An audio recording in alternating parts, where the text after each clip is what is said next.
ආයිබෝවන් සුබ සන්ධ්‍යාවක් වේවා දරුවනේ. ආයිබෝවන් සර්.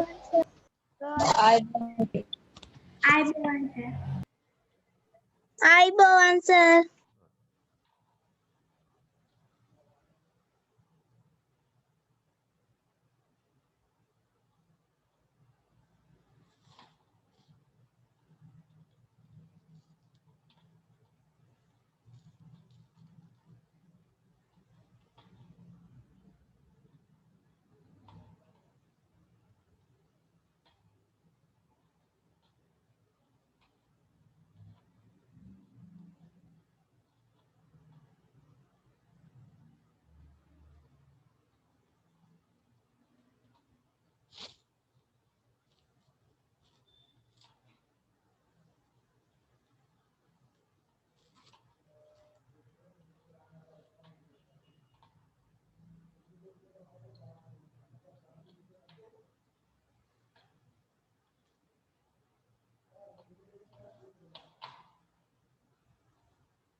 හොඳයි. අපි මේ ගිය සතියේ සාකච්ඡා කරේ රබින්ද්‍රනාත් tagore මහතා ඔහුගේ නිර්මාණ කියන පාඩම. අද අපි ඒකේ ඔයගොල්ලෝ ඔයාලට මම කිව්වා මේ පාඩම් කරගන්න කියලා කොටසක්. මම විශ්වාස කරනවා ඔයගොල්ලෝ ඒ කොටස මේ වෙනකොට පාඩම් කරලා ඇති කියලා. හරිද? එතකොට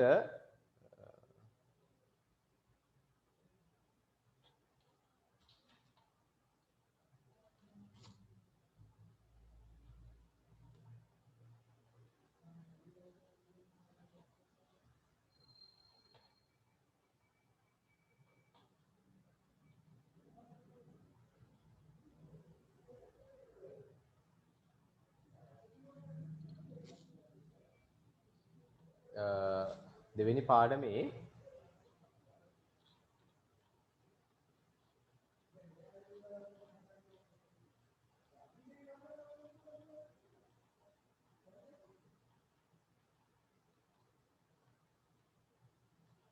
මේ පාඩමේ අපි සාකච්ඡා කරමින් හිටියා අපි මාතෘකා විදියටත් අපි මේවා රචනා කරා මාතෘකා විදියට ලිව්වා. මොකද අපි මේක විභාගයේදී රචනාවක් විදියට ලියන්න අවශ්‍ය කරන දැනුම් කොටසත් අපි මේකෙන් දැනුම් සම්භාරයත් අපි මේකෙන් වර්ධනය කර ගන්න ඕන නිසා අපි මේකට අදාළව රචනාවක සැකිල්ලට අවශ්‍ය කරන මාතෘකා ටිකත් එකතු කරමින් තමයි අපි මේ පාඩම සාකච්ඡා කරමින් ගිය සතියේ.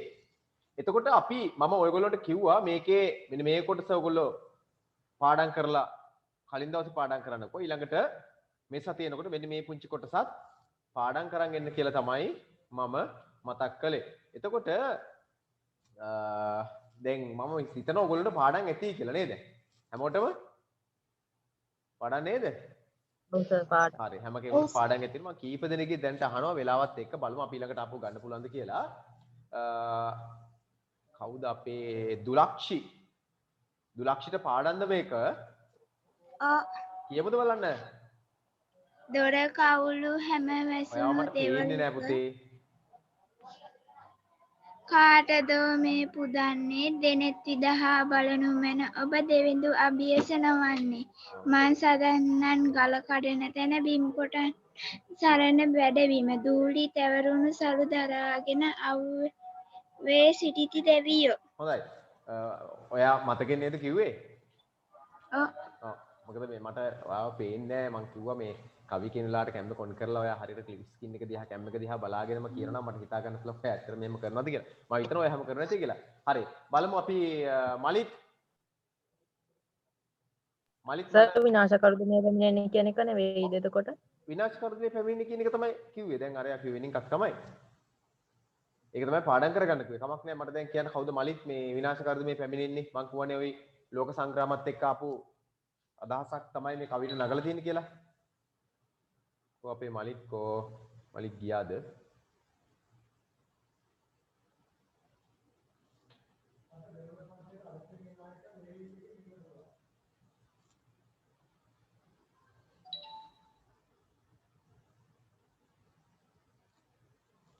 අපේ කවුද?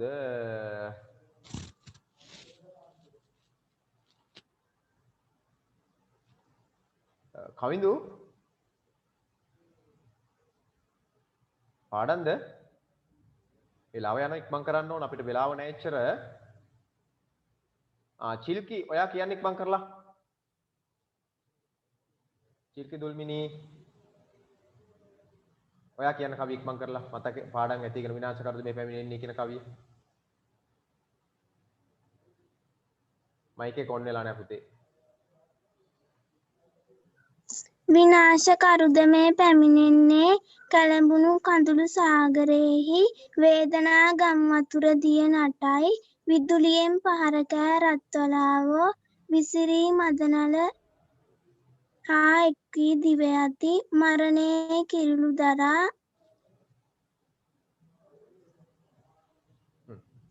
හරි යම් ප්‍රමාණයක් පාඩම් නිසා මම බලනවා දෙයක් අමාරුයි වගේ. කවන්නේ බලන්න අපේ මේ කවුද සංදීප ඉක්මන් කරලා කියන්න. සංදීප විනාශ කරුද මේ පැමිණෙන්නේ කැළඹුණු කඳුළු සාගරයෙහි වේදනා ගම් වතුර දිය නටයි විදුලියෙන් පහර කෑ රත්වලාවෝ විසිරී මදනල හා එක් වී දිව යති මරණයේ කිරුළ දරා ජීවිතය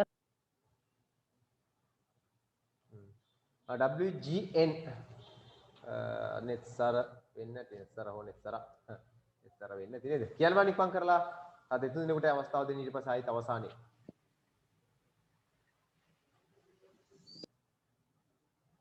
කියන්න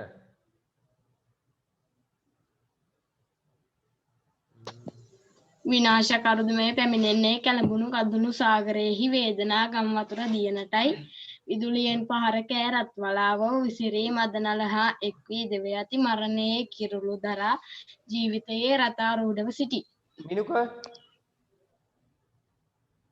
විනාශ කරුද මේ පැමිණෙන්නේ කැළවුණු කඳුළු සාගරෙහි ඔයාව මට පේන්නේ නැහැ පුතේ. ඔයාව මට පිරලා බෑ නම් අනිවාර්යෙන් පාඩම් කියලා බලන්නම වෙනවා මට. කැම් එක වේදනා ගම් වතුර කැම් එක කරන්න බැරිද පුතේ? නැද අද මේ මයික් එක කැඩිලා මොකද හරි කැම් එක ඔන් කරන්න බෑනේ? බෑ සර්. හරි කමන්න. පාඩම් නේද ඔයාට? ඔව් සර්. හරි කියන්න.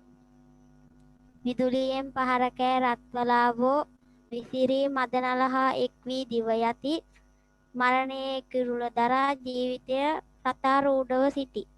නෙත්මි භාග්‍යා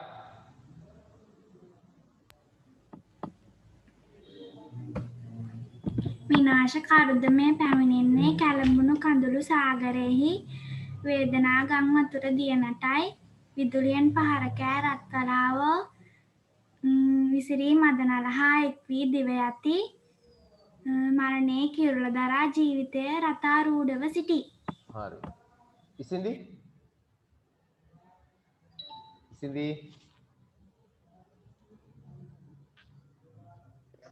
විනාශ කවුද මේ පැමිණෙන්නේ කැළඹුණු කඳුළු සාගරයෙහි වේදනා දිය නටයි වේදනා නම් ගම් වතුර දිය නටයි විසිරි මදනල හා එක්ව දිව යති විදුලියෙන් පහර කෑ රත්වලාවේ මරණයේ කිරුළ දරා ජීවිතය රටාරුතව සිටී. හරි. ඉතිරියට අපි බලමු වෙලාවත් එක්ක අපි අවසානයේ අවස්ථාව ගන්න. හරි. එතකොට ඔයගොල්ලෝ මේ පුතේ පුළුවන් නම් මේ කවිය කියන වෙලාවටවත් අවම වශයෙන් කැම් කවුන්ට් කරලා කැම් එක දිහා රිදියෝ බලාගෙන කවිය කියනවා නම් තමයි මට හිතා ගන්න පුළුවන් ඔබ ඇත්තටම කවිය පාඩම් කරලා කියනද ඊට වඩා තාක්ෂණික දියුණුවක් තියෙනවා මට කැම් එක බලන් හිටියත් ජැබ් බලාගෙන කියන්න පුළුවන් ක්‍රමයකුත් තියෙනවා මම විශ්වාස කරනවා ඊට වඩා හැදයක් කෙනෙක් නැහැ කියලා. ඉතින් මේ ඇත්තට මේක අවංකවම කෙරෙන්න ඕන වැඩක්. හරිනේ? අවංකවම කෙරෙන්න ඕන වැඩක්. අපි 8 වසර ලබහදී පටන් ගන්නවා. ලබහදී අපි 9 10 11 පන්ති ආයතනයේ පන්ති පටන් ගන්නවා. ඔන්ලයින් පන්ති තියෙන අතරේ අපි දැනට තීරණය කරලා තියෙන ඔන්ලයින් පන්තියක් දිගටම කරගෙන යනවා. ඒ අතරේ ඔන්ලයින් නැත්නම් මේ තාක්ෂණය ඔස්සේ අපිට එක්ක සම්බන්ධ වෙන්න බැරි දරුවෝ සඳහා අපි ලබන සතියේ 9 වසරින් පන්ති පටන් ගන්න 9 10 11 පන්ති 3 පන්ති පටන් ගැනීම ආරම්භ කිරීම කරනවා. අපේ ආයතනයේ ශික්ෂණ ආයතනයේ ගෑල්ල උඩුගම කැටගොඩ නිසා සම්බන්ධ වෙන්න මේ බලාපොරොත්තුවක් තියෙනවා නම් හිමයිට ඒක සම්බන්ධ වෙන්න පුළුවන්. මොකද මම ඇත්තටම හොඳට ඉගෙන ගන්න දරුවන්ට නම් ඔන්ලයින් තාක්ෂණය ඉතාම හොඳයි. මම හැමදාම කියනවා එහෙම ඔන්ලයින් තාක්ෂණය ඉතාම ගැලපෙනවා.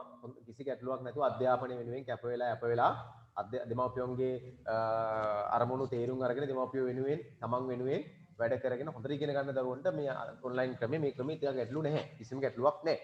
හැබැයි ප්‍රශ්නයක් තියෙනවා අපේ සමහරවල් අපි දන්නවනේ මම කලින් දවසක් කියලා තියෙනවා අපේ සමහර දරුවෝ ඉන්නවා හරි අමාරුයි යමක් පාඩම් කරවන්න යමක් අභ්‍යාසයක් කරවන්න ඒ නිසා ඒ දරුවන්ට මේ ක්‍රමවේදය ඊතරම් සාර්ථක නැහැ කියන එක තමයි මගේ අදහස. ඉතින් මම කියන්නේ ඔන්ලයින් පන්තින්නට ඒ පන්තිරෙ එන්න කියලා. නමුත් අපි ඔන්ලයින් පන්ති නැති අයට අනිවාර්යයෙන්ම පන්ති කරනවා. පාටට ගැටලුවක් තිබ්බා වගේ මට ඇහුණා. පාටට ගැටලුවක් තිබ්බා වගේ මට ඇහුණා කලින් ඇහුවා සර් කියලා කිව්ව නිසා. හරි. අපි මේ ඉක්මන් කරලා යන් එහෙනම් අපි ඔයගොල්ලෝ දැන් ගන්න අර ලියන පොත අපි ගිලහ තියෙන ලියන පොතේ අපි පොඩි කොටසක් කියන්නේ රචනාවට දාලා රචනාවක සැකිල්ලක් ලෙසින් සාකච්ඡා කරන් ගියා මාතෘකා ටිකක් අපි ලිව්වා. පොතේ මාතෘකා කීයක් ලිව්වද 5යිද 6යිද? 6යි සර්. 6යි. ඒ සර්. අවසානයේ ලිව්ව මාතෘකාව මතකයිද? සාහිත්‍ය කරුවෙකු හා දාර්ශනිකයෝ බවට පත්වීම. පත්වීම සාහිත්‍යකරුවෙකු හා දාර්ශනිකයෙකු බවට පත්වීම. අපි අවසන් කරේ මේ හරියෙන් නේද? ශාන්තිනිකේතනේ නේද? එතනින් නේද අවසන් කරේ? ශාන්තිනිකේතනේ ආරම්භ කිරීම කියන තැනින් තමයි අපි අවසන් කරේ. මෙන්න මෙතන අපි සාකච්ඡා කළා ඔයගොල්ලන්ට මතක ඇති. මම නැවත යනවා ඉතාම ඉක්මනින් පාඩමේ ආරම්භයට. අපි හැඳින්වීමක් කරගත්ත මෙන්න මේ හැඳින්වීම තුළ අපි කරුණු 4ක් සාකච්ඡා කරගත්ත විශේෂයෙන්ම ඉන්දියානු නනමිතාවේ සංකේතය කියලා අපි හඳුනාගත්ත රබින්ද්‍රනාත් tagore කියලා කියන්නේ. ඒ වගේම අපි දැනගත්තා මේ මෙන්න මේ කොටස නේද? ඉන්දියානු කලාවත් නූතන කරා ගෙන යාමේ පුරෝගාමියක් බවට පත් වුණේ. ඉන්දියානු සාහිත්‍ය හා සංගීත නූතන ඔසවා තැබීම නැත්නම් පුරෝගාමියක් බවට පත් වුණේ. නූතන ඔසවා තැබීම පුරෝගාමියක් බවට පත් වුණේ රබින්ද්‍රනාත් tagore කියලා අපි හඳුනාගත්තා. ඒ වගේම අපි හඳුනාගත්තා රබින්ද්‍රනාත් tagore කියලා කියන්නේ ඉන්දියානු ජාතිකීය නිර්මාතෘවරයා කියන එක වගේම නොබෙල් සාමත්‍යාගයලත් ප්‍රථම ආසියාතිකයා කියන එක අපි හඳුනාගත් සාහිත්‍ය සඳහා ලැබුණු නොබෙල් ත්‍යාගයලත් ප්‍රථම ආසියාතික කරුණු 4 අපි මේකේ හඳුනාගෙන අවබෝධ කරගෙන දැන් අපේ දරුවන්ට යම් මතකයක් තියෙනවා අපි මෙතනින් ඉගෙන ගත්තා වූ කරුණු පිළිබඳව. ඉතින් මේ කරුණු 4ට අවශ්‍යම ඔබගේ අවධානය යොමු කරන්න. ඒ වගේම අපි පළවෙනි ඡේදය තුළ සාකච්ඡා කරගත්ත ජීවන තොරතුරු කියලා සමුදායක්. ඔහු විශේෂයෙන්ම ඔහු 1861 මැයි මාසේ 7 වෙනිදා ඉපදුණු බව. ඒ වගේම ඔහුගේ සීයා කියන මුත්තණුවන් ඊළඟ පියා නේද? ද්වාරකනාත් tagore, පියාණන්ුනේ දේවේන්ද්‍රනාත් tagore වගේ අපි හඳුනාගත්. ඊළඟට අර ආචින්න කල්පිත මතවාද වලට එරෙහිව නැත්නම් විකල්පයක් ලෙස කටයුතු කළා කියලා මම කිව්වා. එතෙන්දී අපි හඳුනාගත්ත අර ඊශ්වර නිර්මාණවාදය නේද? සත්‍ය පූජාව වගේ දේවල් ඉන්දියාව තුළ පළපදියම් වෙලා තිබුණු යාම් සාම්ප්‍රදායික ක්‍රමවේදයන් බවට පත් වෙලා තිබුණා.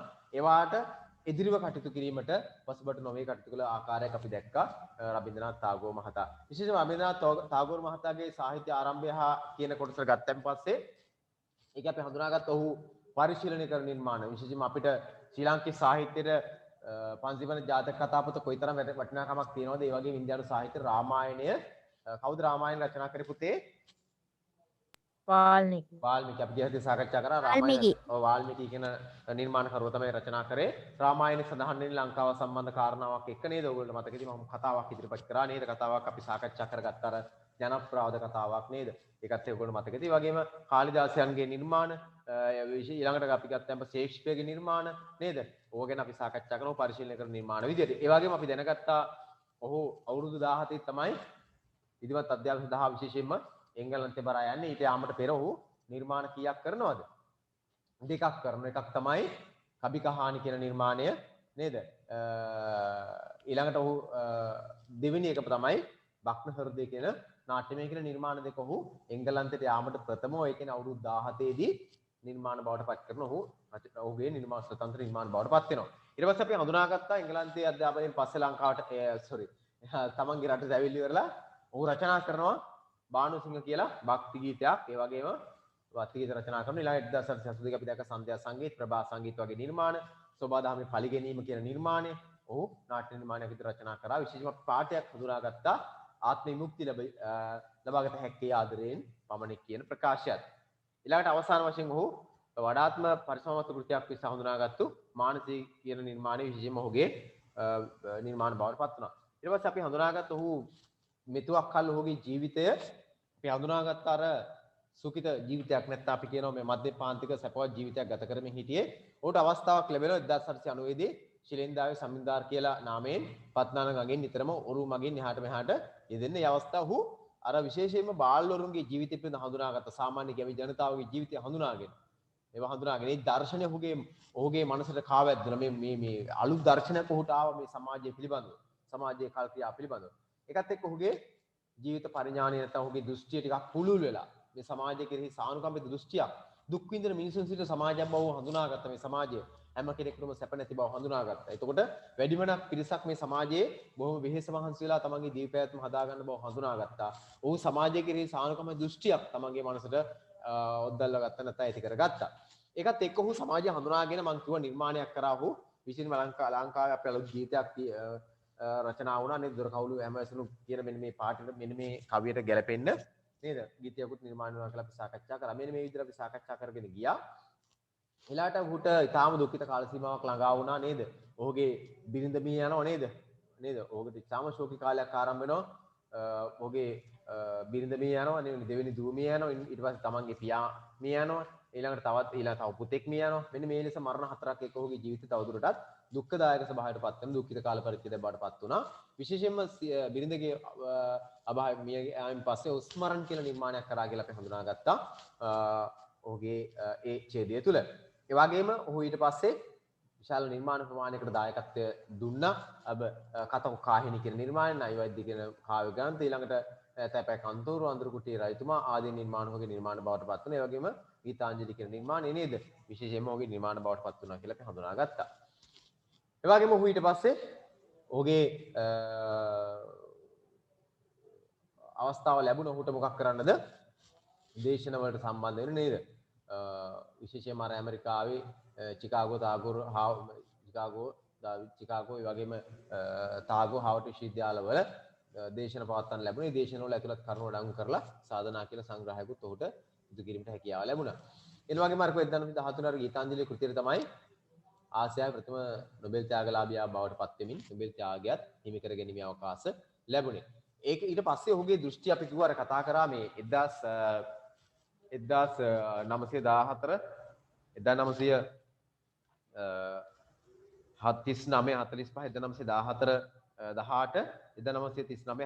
මොකක්ද මේ කාල පරිච්ඡේද දෙකේ විශේෂත්වය? 1914 18 සහ 1939 45 කියන කාල දෙකේ විශේෂත්වය මොකද්ද? පළමු ලෝක යුද්ධය සහ දෙවන ලෝක යුද්ධය, දෙවන ලෝක සංග්‍රාමය ඇතිවීම තමයි සුවිශේෂ ලක්ෂණ දෙකක් බවට පත් වෙන. විශේෂයෙන් 1914 සහ 18 කාල සීමාව තුල 1939 සහ 1945 කියන කාල සීමාව තුලත් දෙවන ලෝක යුද්ධයක් කියලා ලෝකයේම යුද්ධයකට පැටළුණා. ඒක විශාල දිග කතාවක්. නමුත් අපිට ඒක කතා කරගන්න වෙලාවක් නැහැ. නමුත් මේ ලෝක සංග්‍රාමයෙන් 1914 ආපු ප්‍රථම ලෝක සංග්‍රාමයේ ලෝක යුද්ධයෙන් ඒක එන්නට පූර්වයේ ඔහුට යම්කිසි ඔහුගේ මනසට යම්කිසි දෙයක් දැනෙන්න ඇති මේ ලෝකේ යම් මොනවා හරි ස්වාභාවික ස්වභාව ධර්මයට පටහැනි සිදුවීමක් සිදු වෙනවාද කියන එක සම්බන්ධයෙන්. ඒක නිසා ඔහු ඒ මත පදනම් වෙලා අනාගත දැක්මක් එක්ක නිර්මාණයක් කරනවා. මෙන්න මේ නිර්මාණය කොටසක් මේ තියෙන්නේ මොකක්ද මේ? විනාශ කරුද මේ පැමිණෙන්නේ කැළඹුණු කඳුළු සාගරෙහි වේදනා ගම් වතුර දිය නටයි විදුලියෙන් පහර කැරත් වලාවෝ විසිරී මදනලහා එක් වී දිව යති මරණයේ කිරුළු දරා ජීවිතය යථාරූಢව සිටි. නේද? මේකෙන් මේ පේන්නේ යුද්ධයේ වේදනාව පිළිබඳ ඔහුගේ හදපත්ලටම කිදා බැස තිබුණු බවක් තමයි මේකෙන් අපිට පේන්නේ. අනාගතේ වෙන්න පුළුවන් දෙයක් පිළිබඳව ප්‍රථම ලෝක යුද්ධයේ සංග්‍රාමයට పూర్වයේ ඔහුගේ මනසට දැනුණු දෙයක් තමයි ඔහු මේ නිර්මාණයට තමන්ගේ දායකත්වය එකතු කරගෙන තියෙන්නේ. ඒ වගේම කිරුළ කියලා කියන්නේ මොකටද පුතේ? කිරුළ කියලා කියන්නේ විනාශ කරද මේ පැවෙන්නේ කැළඹුණු කඳුළු සාගරය. කිරුළ කියලා කියන්නේ මොකටද? මොකටද කිරුළ කියන්නේ? කිරුළ කියලා කියන්නේ ජය. තව අර්ථයක්? ජයග්‍රහණය. ජයග්‍රහණය කිරුළ. වෙන අදහසක් නැද්ද කාටවත්? කිරුළ කියන වචනේට. ඔටුන්න. අර අර්ථයනුත් ගන්න බහුව අර්ථයක් විතර ගත්තාම නම කිරුළ කියන වචනේ ඍජු අර්ථය, ඍජු ප්‍රකාශනාර්ථය ඔටුන්න කියන එක. ඒක පොඩ්ඩක් මතක තියාගන්න හැම කෙනෙක්ම. කිරුළ කියන වචනේ ඍජු අර්ථය ඔටුන්න කියන එක. ඔටුන්න දරා ගන්න. මරණේ ඔටුන්න. ඒක අමුතු ඔටුන්නක්. අපි සාමාන්‍ය මරණය කියලා කියන්නේ අභාග්‍ය සම්පන්න අවාසනාවන්ත එකක් නේ. ඒ ඔටුන්න මේ තමයි දරාගන්නේ. අපි සාමාන්‍ය අපි කැමති මේ එහෙම ඔටුන්නක් දරන්න නෙවෙයි. නමුත් මෙතන කියන්නේ මරණේ ඔටුන්න. ඒ කියන්නේ මොකද්ද මරණේ ඔටුන්න කියලා කියන්නේ? කියන්නේ මේ අභාග්‍ය සම්පන්නකේ ඉහළම තැනට යනවා කියන එක. විනාශ කරුද මේ පැමිණෙන්නේ. මහා විනාශකාරයක් එනවා. කැළඹුණු කඳුළු සාගරයක් මේ කඳුළු සාගරයක් ඇදහෙනවා. වේදනාව ගම් වතුර දිය නටයි. වේදනාව ගම් වතුරක්. වේදනාව ගම් වතුරක් බවට පත් වෙලා. ඒ කියන්නේ සීමාවක් නැහැ. විදුලියෙන් පහර කෑ රත්වලාවෝ. රත්වලාවෝ කියලා කියන්නේ රතු පාට වලාකුළු. විදුලියෙන් පහර කෑ රතු පාට වලාකුළු වගේ. මොකද්ද මේ කියන්නේ? මේ ලෝකේ විශාල ලේවැගිරීමක් රත්වලාවක් බවට පත් වෙන්න යනවා මේ ලෝකය. එක හරිය නිකන් විදුලියෙන් පහර ගහ රත් වලාව වගේ. අර ඔයගොල්ලෝ දන්නෝ විදුලි කොටනකොට ආකාශයේ වලාකුළු මොන පාට වෙනවද? රත් පැහැයට හුරු වෙනවා සමහරලාට. තද රතු පාටක් ගන්නවා. අන්න ඒ වගේ මේ ලෝකෙත් වෙන්නේ නැහැ එහෙම දෙයක්. විසිරි මදරලහා එක්වි දිව යති. මරණයේ කිරුළ දරා ජීවිතය යථාරූಢව සිටි. ජීවිතේ යථාරූಢව සිටි. ඒතර අපිට පේනවා යථාරූಢව කියලා කියන්නේ යථාරූಢව කියන වචනේ අර්ථය මොකද්ද? මොකද්ද පුතේ යථාරූಢව කියන වචනේ අර්ථය ජීවිතේ යථාරූಢව සිටි. ඒ මොකද්ද? යථාර්ථය නෑ පුතේ. ඔතනින් සටහන් කරගන්න අවශ්‍යයි ඉන්න ඕන. යථාරූಢව කියලා කියන්නේ රථාරූಢව කියලා කියන්නේ රථය කියලා කියන්නේ මොකද්ද? රථාරූಢව සිටිය කියලා කියන්නේ රථයේහි නැගිලා ඉන්නවා කියන එක. රථාරූಢව සිටිය කියලා කියන්නේ නැත්නම් අපි කියන වාහනේ නැත්නම් රථයේහි වාඩි වෙන්නේ රථයේහි නැගී වාඩි වී ඉන්නවා. යථාරූಢව රූඪ වෙලා ඉන්නවා. වාඩි වෙලා ඉන්නවා. රථයේහි වාඩි වෙලා ඉන්නවා. රථයට නැගිලා එහි වාඩි වෙලා ඉන්නවා කියන අදහස. මරණේ කිරුළ දරාගෙන දැන් යන්න ලේස්ති වෙලා ඉන්නේ. කොහේ යන්නද? පරලෝ යන්න. පරලෝ යන වාහනේට නැගලා ඉන්නේ දැන්. ඒක මේ කියන්නේ. මරණේ කිරුළ දරා ජීවිතේ රථාරූಢව සිටි. රථාරූಢ රථයකට නැගිලා ඉන්නවා. රථයට නැගලා වාඩි වෙලා ඉන්නවා. කොහේ යන්නද මේ? පරලෝ යන්නට. ඒක මේ කියන්නේ. මේ බලන්න. ඊළඟට ගත්තොත් එහෙම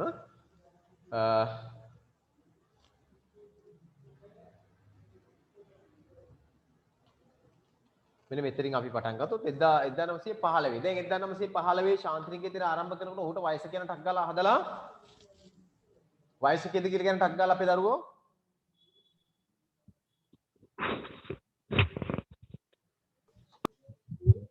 කීයද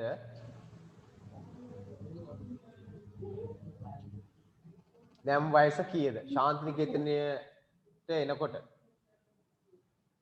44 44ද 54යි එහෙනම් ටක් ගාලා මතක් කරන උපන්දිනය 1861 මැයි මාස 7 වෙනි දින හරි ඒවත් මතක් කරගෙන තමයි යන්න. ඔයාලා 1915 දී ඒ කියන්නේ මොන කාලෙද? යුද්ධ දින කාලේ. ලෝක යුද්ධ පටන් ගන්නපු කාල සීමාවේ. ගාන්ධි ඇවිල්ලා තියෙනවා කොහෙටද? ගාන්ධිතුමා ශාන්තිනිකේතනෙට නේද? ටාගෝර් පිළිගනිමින් ඔහු ඇත්තටම මහා ආත්මයක් තැනැත්තෙක් මහත්මා කෙනෙක් කියයි කීවේ එදින පටන් ගාන්ධි මහත්මා ගාන්ධි. ඒතර මහත්මා ගාන්ධි බවට පත් වෙලා තියෙන්නේ ටාගෝර් ඔහු පිළිගනිමින් කළ කතාව අනුව කියලා අවබෝධ කරගන්න. ගාන්ධි මහත්මයා ඉන්දියාවේ හිටපු ප්‍රධාන පුරවැසියෙක්නේ නේද? මහත්මා ගාන්ධි කියලා කියන්නේ ගාන්ධි කියන නම මහත්මා ගාන්ධි බවට පත් වීම සඳහා ටාගෝර් පිටිවහලක් වුණු බවත් අවබෝධ කරගන්න. හරිද? අවබෝධ කරගන්න. පැහැදිලි නේද මේ කියන කාරණාව? ගාන්ධි මහත්මා ගාන්ධිනේ කොහොමද කියලා අපෙන් ඇහුවොත් ශාන්තිනිකේතන 1915 දී ගාන්ධි පැමිණෙනවා. ගාන්ධි මහත්මයා පැමිණෙනවා. ගාන්ධිතුමා පැමිණෙනවා. පැමිණෙනත් එක්ක ඔහු පිළිගනිමින් ටාගෝර් විසින් ඔහු පිළිගන්නේ කොහොමද? ඔහු ඇත්තටම මහා ආත්මයක් ඇති තැනැත්තෙක් මහාත්මා කෙනෙක් කියලා ප්‍රකාශයත් එක්ක තමයි මහත්මා ගාන්ධි බවට පත් වූයේ. හරිද? හරි. අපි මෙතනින් එහා අපි තාම ඉක්මනින් කතා කරගෙන යන අතරේ මොනවද කරන්න ඕන? අපි කරන්නට තියෙනවා අපිට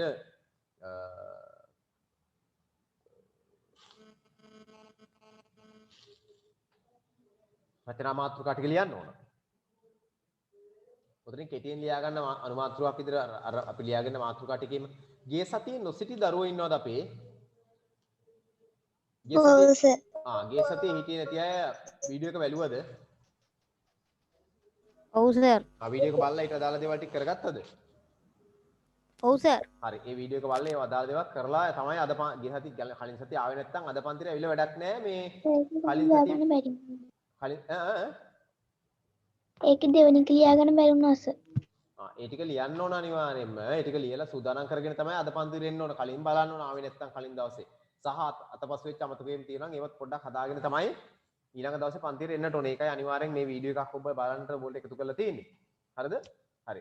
ඊළඟ 1916 නේද? බලමු අපි මේ ටිකට පොඩි මාතෘකාවකට යන්න පුළුවන්ද කියලා. මෙතන කුඩා ඡේද ටිකක් තියෙන්නේ. 1915 සිදුවීම ඊළඟට 1916 නයිට් පදවියක් ලැබෙන නයිට් පදවියක් කියලා කියන්නේ මොකක්ද? මොකද්ද පුතා නයිට් පදවියක් කියලා කියන්නේ? එංගලන්තේ මහරජිනගෙන් හවු වෙන ඇත. එහෙම එකක් තමයි. තනතුරක් මේ කොහෙන්ද ලැබෙන්නේ? එංගලන්තේ. මහරජින. නැත්නම් මේ බ්‍රිතාන්‍ය කියලා කුවක් ගන්න. ඔය එංගලන්තේ මහරජා නැත්නම් බ්‍රිතාන්‍යයන් විසින් බ්‍රිතාන්‍ය රජය විසින් ලෝක වැදගත්ම පුද්ගලයන්ට පිර ලබන ගෞරව නාමයක් තමයි මොකක්ද? නයිට් පදවිය කියලා කියන්නේ. ගෞරව නාමයක් තමයි නයිට් පදවිය කියලා කියන්නේ. ඒකත් පොඩ්ඩක් අවබෝධ කරගන්න නයිට් පදවිය කියලා කියන්නේ මොකක්ද කියලා අපෙන් අහුවොත් එංගලන්තේ රජය විසින්. එහෙම නැත්නම් අපි කියන්නේ මේ බ්‍රිතාන්‍යයන් විසින් ලෝකයේ වැදගත් පුද්ගලයන්ට ලබා දෙන ලබන ගෞරව නාමයක්. ගරු කිරීමක් තමයි මේ ගෞරව නම් නාමයක් තමයි නයිට් පදවිය කියලා. මේක එංගලන්තයේ විසින් රජය විසින් ලබා දෙන අපි රජය කියන එකත් අතහැරියත් අපි එංගලන්ත රජය කියලා නැත්නම් බ්‍රිතාන්‍ය රජය කියන එක සාමාන්‍යයෙන් අවබෝධ කරගෙන තියාගන්න. හරිද? මට පොඩක් අහන්න බැරි මේ ශාන්ති නිකේතනේ කවුද හදන්නේ? කවුද ශාන්ති නිකේතනේ හදන්නේ? කවුද පුතේ ශාන්ති නිකේතනේ හදන්නේ? රබින්ද්‍රනාත් ටාගෝර් මහත්මයා. මතක තබා ගන්න රබින්ද්‍රනාත් ටාගෝර් මහත්මයා තමයි ශාන්ති නිකේතනේ හදන්නේ. ඒක ශාන්ති නිකේතනය කියලා කියන්නේ මොකක්ද? මොනවද ඒක වෙන්නේ? ශාන්ති නිකේතනය කියන්නේ මොකක්ද? කලායතනයක්. කලායතනයක්. ප්‍රධාන වශයෙන් මොකක්ද මොන කලාවද එතන පදනම් වුනේ? සංගීතය. මතක තබා ගන්න සංගීතය තමයි ප්‍රධාන කලා සංගීතය සම්බන්ධ ප්‍රධාන කලා ආයතනයක් බවට පත් වුණා මේ ශාන්ති නිකේතනේ. එතන තමයි මහත්මා ගාන්ධි ආවේ. ඔහු එනකොට ඔහු පිළිගෙන ඔහුට කිව්වේ ඔහු ඇත්තටම මහා ආත්මයක් ඇති තැනැත්තෙක්. මහත්මා කෙනෙක්. ඒක නිසා තමයි දා මහත්මා ගාන්ධි බවට පත් වෙන්නේ. 1916 නයිට් පදවියක් ලබා ගන්නවා. නේද? නයිට් පදවිය අරගෙන එංගලන්තේ නයිට් පදවියක් අරගෙන ආපහු ඒ එංගලන්තෙන් විවිධ රටවලට අතන ලියන්න අනුමාත්‍රිකාවක් ඔයගොල්ලෝ අපි කෙටියෙන් ලියාගෙන අනුමාත්‍රිකා ටික මේකට ලිව්වේ නැහැ නේද අනුමාත්‍රිකාවක් නෑ එතන ලියන්න මේ ගාන්ධි මහත්මා ගාන්ධි වීම කියලා ලියන්න ගාන්ධි මහත්මා ගාන්ධි වීම කියලා ලියන්නකෝ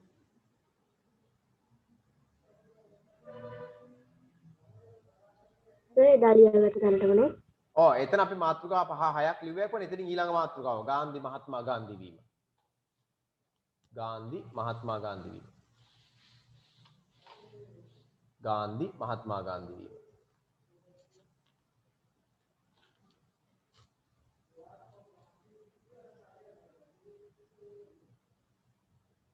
හරි. ඊළඟට දැන් ඔන්න ගාන්ධි මහත්මා ගාන්ධි විදිහ හැම කෙනෙකුටම මතක තියෙන්න ඕන.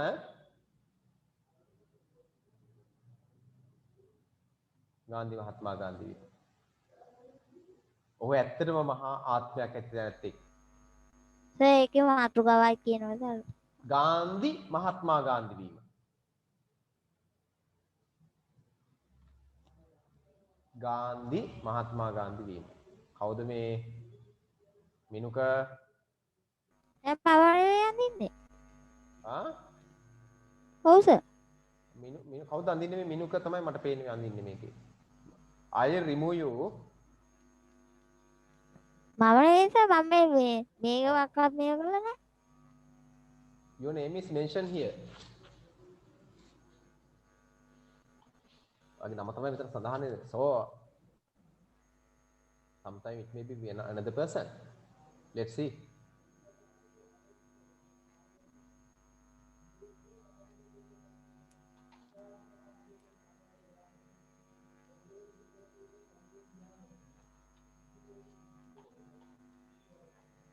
Don't do that mistake again.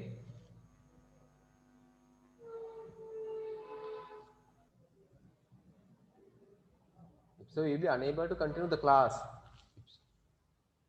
if someone do so. Okay.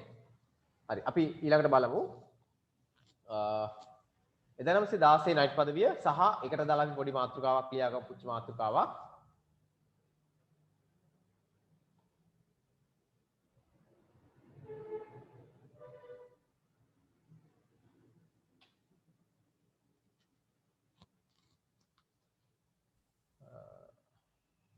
ලියන්න ලෝකේ වටේ සංචාරය කියලා ලියන්න. ලෝකේ වටේ සංචාරය. එතකොට ඔයගොල්ලෝ ලෝකේ වටේ සංචාරය කියවහම ඔය එංගලන්තයෙන් පටන් ගෙන නයිට් පදවියක් අරගෙන දැන් 2016 ටික ලියන ලෝක වටේ සංචාරය. ලෝක වටා සංචාරය කියලා ලියනකො. රටින් රට ගිහිලා තියෙනවා විශේෂයෙන් අපිට පේන ඇමරිකාව, ජපානය, ස්වීඩනය, ස්විට්සර්ලන්තය, මලයාව, සියම, රුසියාව වගේ රටවල් කිහිපයකට ගිය බවක් මේකේ සඳහන් වෙනවා.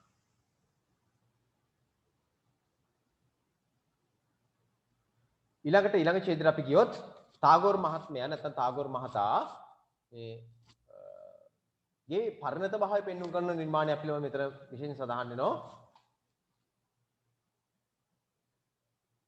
බලකා කියන නිර්මාණය. බලකා කියන නිර්මාණය අපි එතන ඡේදයක් ලියන්න යන්නේ නැහැ රචනාවට දාලා ඉතින්. නමුත් ඔහුගේ නිර්මාණයක් විදිහට ඔබ අර නිර්මාණ වලට එකතු කරගන්න. මොකද එතෙන්දී සාකච්ඡා වෙන නිසා මම මේක වෙනම ඡේදයක් විදිහට සලකන්නේ නැහැ. හරිද? ඔහුගේ නිර්මාණයක් බවට පත් වෙන නිසා. ඒතර බලකා කියලා ඔහුගේ නිර්මාණයක් කරනවා. විශේෂයෙන් පාඨකයන්ගේ අවධානයට යොමු වෙච්ච නිර්මාණයක්. ඒකෙන් විශේෂයෙන්ම දක්න ලැබෙන දේ ටාගෝර් වඩාත් පරිණත කාව්‍ය ග්‍රන්ථයක් විදිහට මේ බලකා කියන නිර්මාණය සැලකෙනවා. හරිද? හරි. ඊට පස්සේ යුද්ධෙන් පස්සේ කියන්නේ ටාගෝර් කියන්නේ ප්‍රථම ලෝක යුද්ධෙන් පස්සේ ඔහු දැඩි ලෙස චිත්ත සංතාපයට කියන්නේ දැඩි ලෙස දුකටපත් වෙනවා කියලා මේ කියන්නේ. ඒ දුකත් එක්ක ඔහු මොකද්ද කරන්නේ විශේෂයෙන්ම එංගලන්තය දෙවන ලෝක සංග්‍රාමයේ දැඩි මැදිහත් වීමක් කරපු රටක්. දැඩි මැදිහත් වීමක් කරපු රටක් දෙවන ලෝක සංග්‍රාමයේ. ප්‍රථම ලෝක සංග්‍රාමයේදී එංගලන්තය.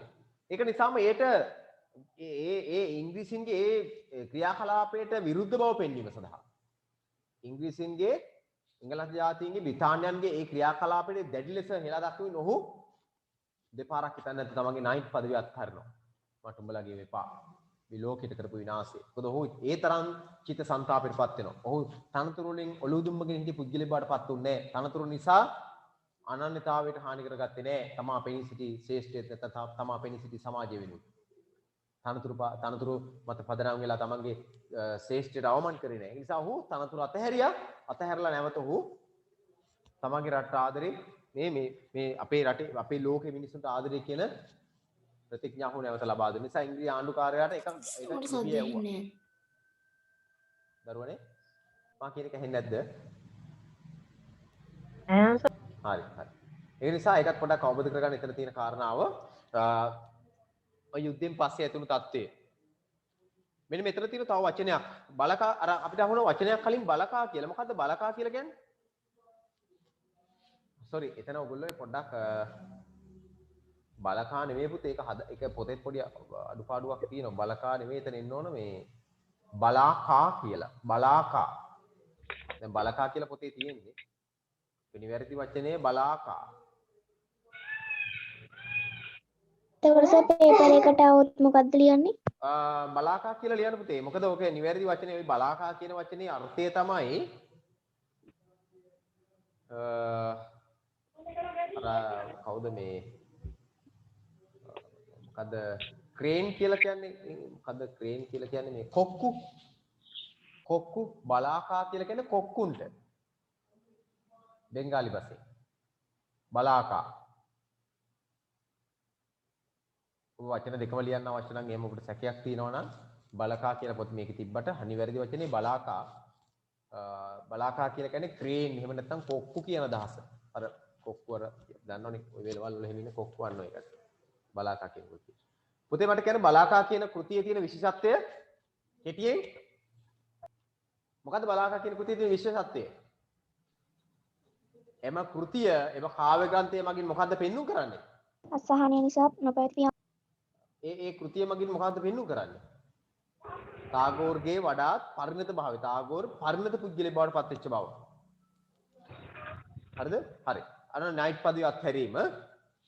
ඒකෙන් මෙන්න මේක මතක තබා ගන්න අභිමානය ඔහු තුළ තිබුණ අභිමානී දේශමාමකත්වයේ එතනින් පෙන්වු කරනවා කියලා එක මතක තියාගන්න. මෙන්න මෙතන වචනයක් තියෙන පුතේ මේ අභිමානය කියලා කියන්නේ මොකද්ද? අභිමානය. මොකද්ද අභිමානය? අහන්න පුළුවන්. අභිමානය කියලා කියන වචනේ අර්ථය මොකද්ද? අභිමානය කියලා කියන්නේ ආඩම්බරය කියන එක. මොකද්ද? ආඩම්බරය කියන එක තමයි අභිමානය කියලා කියන්නේ. ওই වචන ඔයගොල්ලෝ නිබන්ධනෙත් ඇති ලියන්න ඉස්සෙන්. ඔය ලියන්න වෙන ඔයගොල්ලන්ට. අභිමානය කියලා කියන්නේ ආඩම්බරය කියන එක. ඊළඟට තව උතන වචනයක් තියෙන ඔයගොල්ලෝ හඳුනා ගන්න අභිමානයේ දේශමාමකත්වයේ දේශයේ කිරිතින මාමකත්වයේ ලැබියාව කියන එක. මෙන්න මෙතන තියෙන බලන්න ඊනියා ඔවුන්ගේ ඊනියා නොවැදගත්කම නිසාම මනුෂ්‍යත්වයට නොගැලපෙන මදි පුංචිකම් වලට භාජනය වීමට සිදුවන මගේ රට වැසියන් සමග කිසිම බාහිර විශේෂත්වයකින් තොරව එක්ව සිටි මම කැමැත්තේ ඔහු පැවසියේ. අතන මාතෘකාව ලියලින් ඉස්සෙල්ලා නයිට් පදවිය අත්හැරීම කියලා. මාතෘකාව ලියන නයිට් පදවිය අත්හැරීම කියලා. නයිට් පදවිය අත්හැරීම කියන මාතෘකාව ලියනකොටම ඔයගොල්ලන්ට මතක් වෙනවා මේ මොකද්ද කියන්නේ කියලාත් නේද? නයිට් පදවිය අත්හැරීම කියන මාතෘකාවේ මොකද්ද මේ කියන්නේ? ඒ තුල කතාවක් තියෙනවා නේද? ප්‍රථම ලෝක සංග්‍රාමයෙන් පස්සේ ඔහු දැඩි ලෙස සංතාපයටපත් වෙලා හිට චිත්ත සංතාපයට ඒකත් එක්ක අර එංගලන්තයේ විසින් ලබා දුන්න නයිට් පදවිය අත්හැරිය ඒ පිළිබඳව ඒක අතහරින බව සඳහන් කරමින් ඉංග්‍රීසි ආණ්ඩුකාරවරයාට කවුද පුතේ ආණ්ඩුකාරවරයා කියලා කියන්නේ? කවුද ආණ්ඩුකාරවරයා කියලා කියන්නේ?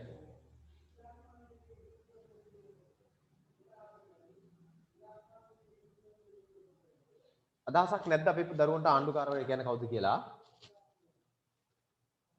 ආණ්ඩුකාරවරයා. කවුද ආණ්ඩුකාරවරයා? ජනාධිපතිලා විද්‍යාලයේදී ආණ්ඩුකාරවරු.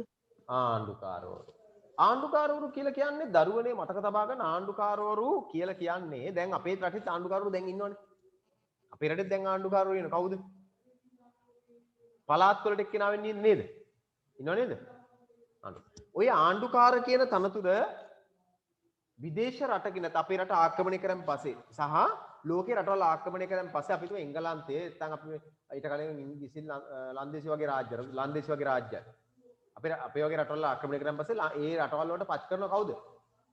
රට පාලනය කරන්න පුද්ගලයෙක්. නියෝජිතයෙක් ප්‍රධානියෙක් අපේ රට බලා ගන්න කියලා අපේ රට වගේ රටවල් අල්ලගත්තාම ඒ රට පාලනය කරන්න බලා ගන්න කියලා ප්‍රධානියෙක් පත් කරනවා. සමට හෙන්නේ නැහැ. කාටද පුතේ හෙන්නේ නැත්තේ?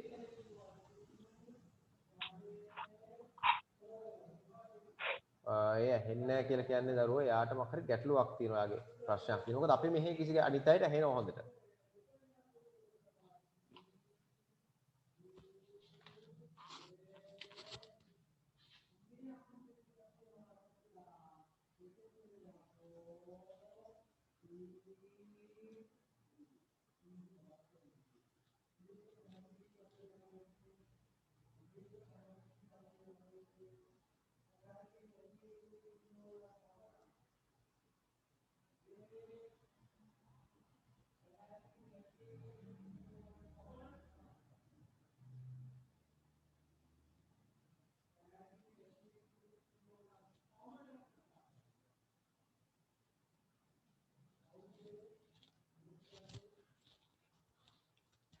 හරිද? හරි. ඊළඟට ගත්තොත් එහෙම අපිට පේනවා දැන්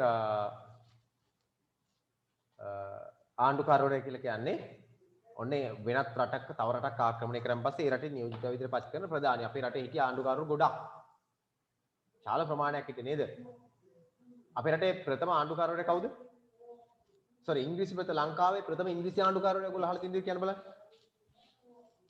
ඉංග්‍රීසි ආණ්ඩුකාරවරයා කවුද? ලංකාවේ හිටිය ප්‍රථම ඉංග්‍රීසි ආණ්ඩුකාරවරයා 1798 තමයි පත් කරන්නේ. සාමාන්‍ය දෙන්නෙකුට එකතු කරගන්න පුතේ ෆෙඩරික් නෝට් තමයි අපේ රටේ ප්‍රථම ඉංග්‍රීසි ආණ්ඩුකාරවරු. ඊට කලින් ආණ්ඩුකාරවරු හිටියා. ලන්දේසිංගේ හිටියා. ඒ නිසා ඒවා නෙවෙයි මම මේ කියන්නේ ලංකාවේ හිටිය ප්‍රථම ඉංග්‍රීසි ආණ්ඩුකාරවරු තමයි ෆෙඩරික් නෝට්. ඒ වගේ ආණ්ඩුකාරයෙක් කියන රටක් පාලනය කරන ප්‍රධානියෙක් ෆෙඩරික් නෝට්. හරි. ඒ නිසා ඒක පොඩ්ඩක් අවබෝධ කරගන්න. අපි යමු ඉක්මන් කරලා මේ කොටසට පාඩමට. එතකොට ඔන්න මෙතනින් ඔයගොල්ලෝ ලියන්න තියෙන මාතෘකාව මේ මොකක්ද නයිට් පදවිය අත්හැරීම කියන එක. ඒ තුල සාකච්ඡා වෙන කාරණා ටික ඔයගොල්ලෝ පොඩ්ඩක් මතක් කරගන්න. විශේෂම නයිට් පදවිය අත්හැරන එකෙන් අත්හැරින ඔහු ඒ අත්හරින්නේ ඇයි කියලා අපෙන් අහුවොත් අපි දන්නවා ඒක අත්හරින්නේ ප්‍රථම ලෝක සංග්‍රාමයේ ඇති වුණු චිත්ත සංතාපය නිසාම නයිට් පදවිය අත්හරින්නේ. නයිට් පදවිය අත්හරින්මින් ඉංග්‍රීසි ආණ්ඩුකාරට තම රටේ පාලනය කරපු ඉංග්‍රීසි ආණ්ඩුකාරට යවන ලිපියක් ඉන්දියාවේ හිටිය තමන්ගේ රටේ හිටිය ආණ්ඩුකාරයට මොකක්ද යවන්නේ?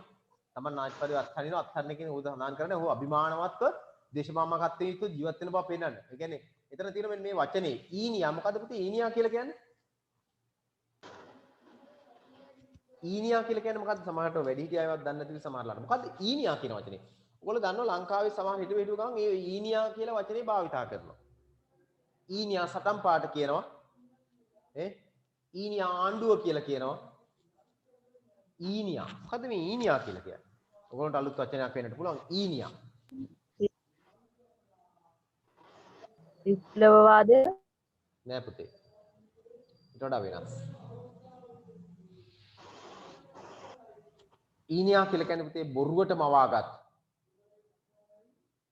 බොරුවට මවාගත්. බොරුවට මවාගත්. බොරුවට මවාගත් ඊනියා. බොරු. ඊනියා කියලා කියන්නේ බොරුවට මවාගත් කියලා දාස. ඔවුන්ගේ බොරුවට මවාගත් නොවැදගත්කම්. ඒක බොරුවට මවාගත් එකක්. ඔවුන්ගේ ඊනියා නොවැදගත්කම්. හරිද? ඔන්න වචන ටිකක් කියන වචන වල අර්ථයත් ඔයගොල්ලෝ අවබෝධ කර ගන්නට ඕන. අනිත් පදයක් හැරීම අපි යම ඉක්මන් කලින් ළඟ විදිහට මේ තියෙන ඔබට ශාන්තිනිකේතන විශ්ව ಭಾರತೀಯ විශ්වවිද්‍යාලය නැත්නම් පස්සේ ඉස්සෙලා නම හිතේ උනේ. බලන්න එක ඉක්මන් කරලා. මේ මෙතන තව වචනයක් තියෙනවා. මොකද්ද? මදි පුංචිකම්.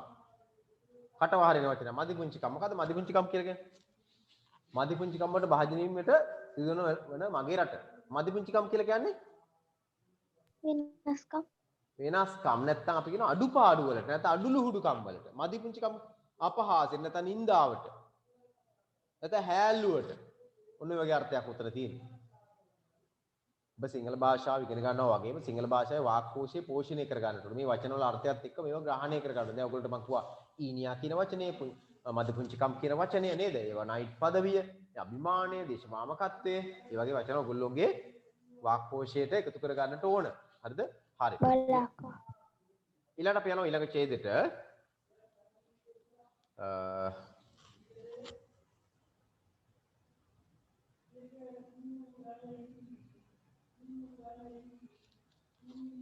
මෙන්න මේ ඡේදය.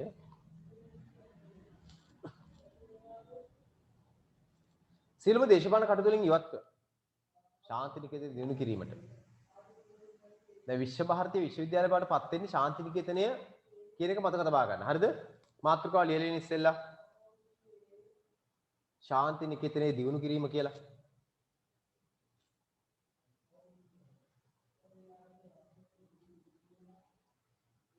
ශාන්තිනිකේතනය දිනු කිරීම කියලා ටක් ගාලා මාතෘකාව ලියලා තියන්න.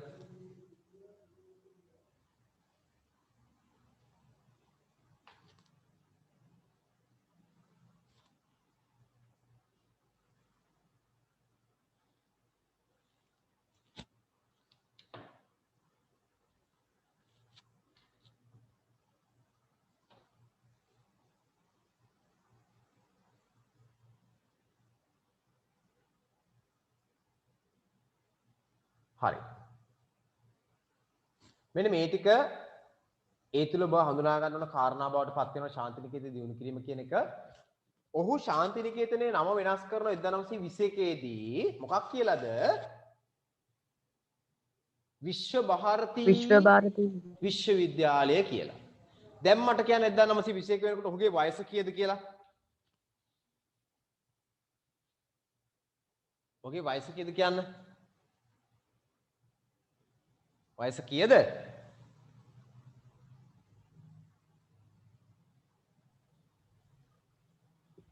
අවුරුදු 60යි. අවුරුදු 60යි. අවුරුදු 60යි. ඔහුගේ උපන්දිනයක් ගාලා කියන්න දැන්. 1861 මේ මාස 7. දැන් අපි කීපවතාවක්ම බලපු නිසා ඔබට උපන්දිනේ අමතක වෙන්නෙම නෑ. අබින්දනාත් තාගූර් මහත්මයාගේ. ඔන්නේ ඔහුට අවුරුදු 60 වෙනකොට තමයි ඔහු ශාන්තිනිකේතනයේ විශ්ව ಭಾರತೀಯ විශ්වවිද්‍යාලය බවට පත් කරන්නේ. අන්න ඊළඟට විශ්ව ಭಾರತೀය විශ්වවිද්‍යාලය බවට පත් කළා. ඒකට දෙනවා ආදර්ශ පාඨයක්. යත්‍ර විශ්වම් භවති ඒකනීඩම්. යත්‍ර විශ්වම් භවති ඒකනීඩම්. විශ්වය යම් තැනකද එය එකම කැදැල්ලකින්. මොකද විශ්වය කියලා කියන්නේ පුතේ?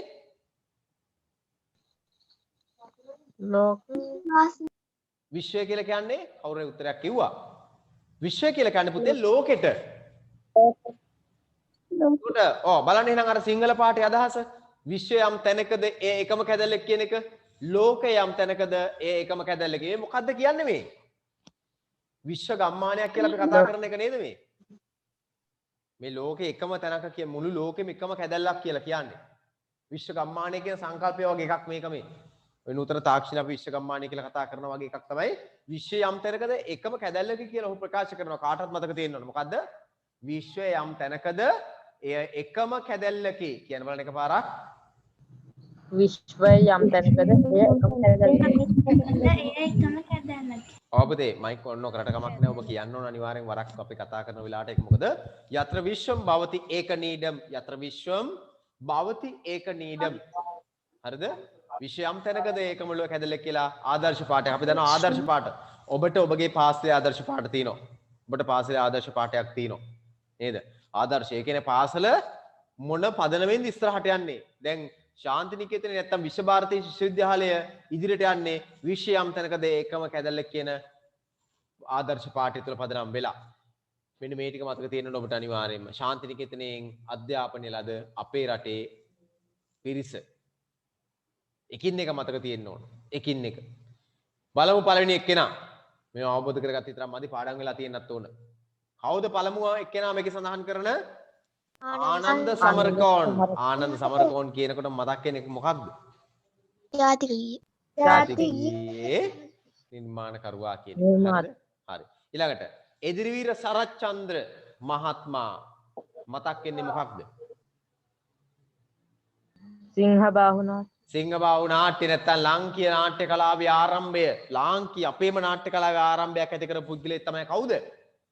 මහාචාර්ය එදිරිවීර සරච්චන්ද්‍ර මහත්මයා පෙරදින විශ්වවිද්‍යාලය පදනම් කරගෙන විශ්වවිද්‍යාල ආයතනය පදනම් කරගෙන නාට්‍ය කලාවක් හඳුන්වලා දෙන ලෝකෙට ලාංකීය වශයෙන් ලාංකීය සමාජයට හඳුන්වලා දෙනවා මේ ලෝකෙටම හඳුන්වලා දෙන ලංකාවෙන් අපේ නාට්‍ය කලාව අපේම නාට්‍ය කලාව ඉදග්ධ නාට්‍ය කියලා අපි කියන්නේ යථාර්ථවාදී ප්‍රවේශය 1956 තමයි ඔහු ආරම්භය ගන්නේ මනමේ නාට්‍යයෙන් පුතේ මනමේ නාට්‍යයෙන් ඔහුගේ ප්‍රථම නාට්‍යයත් ලාංකීය ප්‍රථම නාට්‍ය බවට පත් වෙන්නේ මනමේ නාට්‍යය අපේ නාට්‍ය කලාවේ ප්‍රථම නාට්‍ය බවට පත් වෙන්නේ ඊට කලින් නාට්‍ය තිබ්බා මනමේ නාට්‍ය ඊට පස්සේ සිංහබාහු නාට්‍ය මනමේ නාට්‍ය කොහොමද මතක් වෙනව නේද ප්‍රේමයෙන් මන නන්දිත වේ රන්ත වේ කියන ගීතය ජනප්‍රිය ගීතයක් සිංහබාහු නාට්‍ය කොහොමද මතක් වෙනව නේද ගල්ලෙන බිඳලා ලෙන්වර හැරලා කියන කොටස අපේ අනන්‍යතාවය පුතේ එකෙන් පෙන්눔 කරන්නේ හරිද හරි ඔන්නද අපි ආනන්ද සමරකෝන් අපිට මතක් වෙනවා ජාතිකීය නිර්මාතෘවරයා ඉදිරියේ සරත්න මහතා අපිට මතක් වෙනවා ඉදිරියේ සරච්චන්ද්‍ර මහාචාර්ය ඉදිරියේ සරච්චන්ද්‍ර මහතා විශේෂයෙන්ම ශ්‍රී ලාංකේය නාට්‍ය කලාවේ මූලාරම්භයත් තව පුජ්‍යලෙක් බවට දැන් අපිට ඒ දෙන්න අමතක වෙන්නේ නැහැ. ජාතිකීය මතක් වෙනවා අපිට අපේ නාට්‍ය කලාව මතක් වෙනවා. අන්න එහෙනම් අපිට ඒ සම්බන්ධයෙන් දෙන්නෙක් මතක් වෙනවා. ඒ කියන්නේ ಭಾರತೀಯ විශ්ව ಭಾರತೀಯ විශ්වවිද්‍යාලයෙන් අධ්‍යාපන ලැබු දෙන්නෙක්. ඊළඟට බලන්න මෙන්න මේ කොටස. තෙවරක්ම ලක්බිමට පාතබු තාගොරු හොරණ ශීපාලි විද්‍යාලය පිහිටීමට මුල් වීමත් ශාප් මෝචන් නැමැති ගීත නාටකය රඟ දැක්වීමත් මෙරට සාහිත්‍ය කලා ප්‍රබෝධිර බලපෑමක් විය. ඔබ දන්න ඔබ විශ්වවිද්‍යාලයට තේරුණොත් ලලිත කලා කියලා වෙනම ශේෂ්ත්‍රයක් තියෙන විශ්වවිද්‍යාලය තුල. ඔබ සාමාන්‍ය පෙළ උසස් පෙළ කරලා සාමාන්‍ය පෙළින් පස්සේ උසස් පෙළ කරලා විශ්වවිද්‍යාලයට ගියොත් කලාව දැන් කොළඹ විශ්වවිද්‍යාල අනුආයතනය තමයි ශීපාලි විද්‍යාලය කියලා කියන්නේ. කොළඹ විශ්වවිද්‍යාලය කියන්නේ. University of Colombo. A University of Colombo නැත්නම් කොළඹ විශ්වවිද්‍යාලය කියලා කියන්නේ ලංකාවේ ප්‍රධාන විශ්වවිද්‍යාල අතරින් ප්‍රධාන විශ්වවිද්‍යාල පහෙන් එකක්. වැදගත්ම එකක් ලෝකයේ පිළිගන්න ප්‍රධාන විශ්වවිද්‍යාලයක්. එතකොට ඒකේ අනුආයතනයක් තමයි කලායතනයක් කලා ශේෂ්ත්‍රයෙන් පදනම් වෙච්ච ආයතනයක් තමයි ශ්‍රීපාලි විශ්වවිද්‍යාලය කියලා කියන්නේ. ඒක හොරණ තියෙන්නේ. එතකොට අන්න ඒකට ලංකාවට තෙවරක්ම ආපු තාගොරු මහත්මයා මේ ශ්‍රීපාලි විශ්වවිද්‍යාලය පිහිටියුණු මුල් වෙලා තියෙන විශේෂ මේකේ ශාප් මෝචන් කියලා ගීත නාටක රඟ දක්වන්නට ඔහු කටයුතු කරලා තියෙනවා. ඊළඟට බොහෝ රටවල සංචාරය දුන ඔහු 1930 දී ඔක්ස්ෆර්ඩ් විශ්වවිද්‍යාලයේ දේශමාලා පැවැත්වුණා. අන්න ඒකද religion of man මනුෂ්‍යයාගේ ආගම. religion කියලා කියන්නේ ආගමටනේ the religion of man. මනුෂ්‍යයාගේ වෙන සංග්‍රහයක්ද සංග්‍රහයේදී දේශනේ. ඔහුගේ තවත් සංග්‍රහයක් සාධනා කියන සංග්‍රහය ඔබට මතක් වෙනව නේද? මොකද්ද පුතේ සාධනා කියන සංග්‍රහය? ඇමරිකාවේ විශ්වවිද්‍යාලවල දේශනා කරපු දේශන ඇතුළත් කරපු සංග්‍රහ. දැන් මෙතන තියෙනවා අපිට තව එකක් මොකද්ද? ඔක්ස්ෆර්ඩ් විශ්වවිද්‍යාලය. මොකද්ද ඔක්ස්ෆර්ඩ් විශ්වවිද්‍යාලය කියලා කියන්නේ? වැදගත් ලෝකේ ජනප්‍රිය ප්‍රධාන විශ්වවිද්‍යාලයක් ඔක්ස්ෆර්ඩ් කියලා කියන්නේ. ඉතින් ඔක්ස්ෆර්ඩ් විශ්වවිද්‍යාලයේ දේශන කරලා 1930 වයස කීයද දැන්? 69යි. 69යි නේද? අවුරුදු 69ක් වෙනවා දැන්. ඔන්න ඔක්ස්ෆර්ඩ් විශ්වවිද්‍යාලයේ දේශනයක් කරනවා. ඒ දේශනමාලාව ඇතුළත් කළ නිර්මාණයක් කරනවා. මොකද්ද? The religion of man කියලා මනුෂ්‍යයාගේ ආගම නැත්නම් the religion of man කියලා නිර්මාණය හො කරනවා. ඒකත් පොඩ්ඩක් ඔයගොල්ලෝ මතක තබා ගන්න. ඔන්න ශාන්තිනිකේතනයේ දිනු කිරීම. මේ තියෙන්නේ විශ්ව ಭಾರತೀಯ විශ්වවිද්‍යාල නැත්නම් ශාන්තිනිකේතනයේ. ඊට පස්සේ තම් පුංචි කොටසක් තියෙන එක අපි අවසන් කරමු. 1931 දී රබින්ද්‍රනාථ tagore 70 ජන්මෝත්සවය ඉතා ඉහළින් පැවැත්වුණා. ඒ සඳහා සම්පාදනය කරන ලද උපහාර ග්‍රන්ථ The Golden Book of Tagore. මේ මොකද්ද? ටාගෝර්ගේ රන් පොත. ඒට ලිපි සැපුව කවුද? ජවහර්ලාල් නේරු, මහත්මා ගාන්ධි, බර්ට්‍රන්ඩ් රසල්, අයින්ස්ටයින් වගේ නිර්මාණකරුවෝ. අනුමාත්‍රිකාව ලියන්න ටාගෝර්ගේ රන් පොත කියලා. අනුමාත්‍රිකාව ලියන ටාගෝර්ගේ රන් පොත. ටාගෝර්ගේ රන් පොත. අනුමාත්‍රිකාව දැන් ටාගෝර්ගේ රන් පොත කිව්වහම ඔබට මතක් වෙන්න ඕනේ ඒක රචනා කරේ මොකටද? රබින්ද්‍රනාථ tagore මහතාගේ 70 වෙනි ජන්මෝත්සවය පදනම් කරගෙන උපහාර ග්‍රන්ථයක්. උපහාර ග්‍රන්ථයක් විදියට The Golden Book of Tagore. The Golden Book of Tagore. ටාගෝර්ගේ රන් පොත රචනා කරන. ඒකට ලිපි සපයපු කීප දෙනෙකුත් ඉන්නවා. කවුද? ජවහර්ලාල් නේරු, මහත්මා ගාන්ධි, බර්ට්‍රන්ඩ් රසල්, අයින්ස්ටයින් වගේ රෝග ප්‍රකට පුද්ගලයන් ඒකට ලිපි සපයනවා.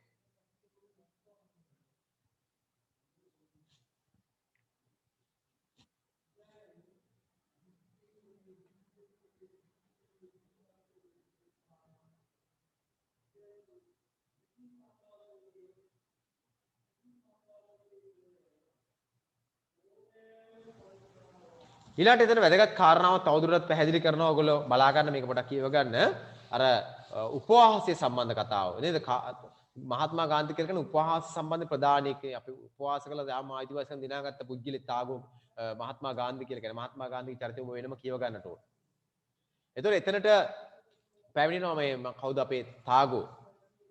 ටාගෝර් හේත් ළඟා වෙනවා. ළඟා වෙනකොට දේශපාලන තත්ත්වය වෙනස් වෙලා විශේෂයෙන්ම උපවාසයේ නිමාවටපත් කරලා තිබුණා. එතනදී ටාගෝර් මොකද කරන්නේ? මහත්මා ගාන්ධි මහත්මයාට දොඩම්මිෂ බඳුනක් පිළිගන්නවා. හරිද? ඒකත් පොඩ්ඩක් අවබෝධ කරලා තියාගන්න. ඊළඟ දවසේ පාඩම් කරගන්නවා මෙන්න මේ කොටස. දුර්දෑ බොහෝය මා දැස ඒත් ඒවා වෙහෙසටපත් ඇත. ඇසු දෑ බොහෝය මා සවන් ඒත් ඒවා තවත් දෑ ඇසීමට පිපාසයෙන් පෙළේ. ගොඩක් දේවල් දැකලා තියෙනවා, ගොඩක් දේවල් අහලා තියෙනවා. ඒව ඇහුවයි කියලා මම ඒවෙන් සංසිඳිලා නැහැ. තවදුරටත් මට ඒව අහන්න, මට ඒව දකින්නට හරි ආසාවක් තියෙනවා, පිපාසයක් තියෙනවා. ඒක මා පිපාසයේ ඒ කියන්නේ පිපාසය කියලා එක අනිවාර්යෙන් සංසිඳවා ගත යුතුයිනේ. සංසිඳවා ගන්නට ඕනේ. ඒක නිසා ඒක කොහොම හරි සංසිඳවා ගන්නවා කියන එකත් එතන පැහැදිලි කරලා තියෙනවා. බලන්න මේ අවසාන ඡේද තුන අපි මෙතනින් මේක අවසන් කරගන්න පුළුවන්. ලබන සතියේ මේ කොටසත් පාඩම් කරගන්න. මේ කොටස් දෙකම පාඩම් කරගන්න ඕන. හරිද? කොටස් දෙකක් තියෙන පාඩම් කරගන්න ලබන සතියේ. දුර්දෑ බොහෝය මා දැස එහෙත් ඒවා වෙහෙසටපත්ව නැත. ඇසු දෑ බොහෝය මා සවන් එහෙත් ඒවා තවත් දෑ ඇසීමට පිපාසයෙන් පෙළේ. මේ කොටස් දෙකයි. මෙන්න මේකත් පාඩම් කරගන්න. අභියස වේ සාමයේ සාගරය නාවිකය දියත් කර හරන වෙන ඔරුව සදා මා සුහදය ඔබ අපරිමිත මහා පතේ ඉදිරියේ දිලන ඇත ද්‍රව තාරකාව විමුක්තියේ දායකයාණනේ ඔබේ සමාගුණ මහා කරුණා ගුණ නිමා නොවේ කිසිදා අනන්ත වූ මේ ගමන් මඟ දිගේ මිදී ඒවා ලොවේ බැමි හැම. මේක පාඩම් කරගන්න. අපි අවසාන ඡේද තුනට යනවා ඉක්මන් කරලා. අවසාන ඡේද තුනට බලන්න. ඒකේ තියෙන වර්ෂත් එක්ක තියෙන එක නිසා ඒක පොඩ්ඩක් විශේෂයෙන් අවධානය යොමු කර ගන්නට ඕන ඔබ. වර්ෂත් එක්ක සඳහන් කරලා තියෙන්නේ.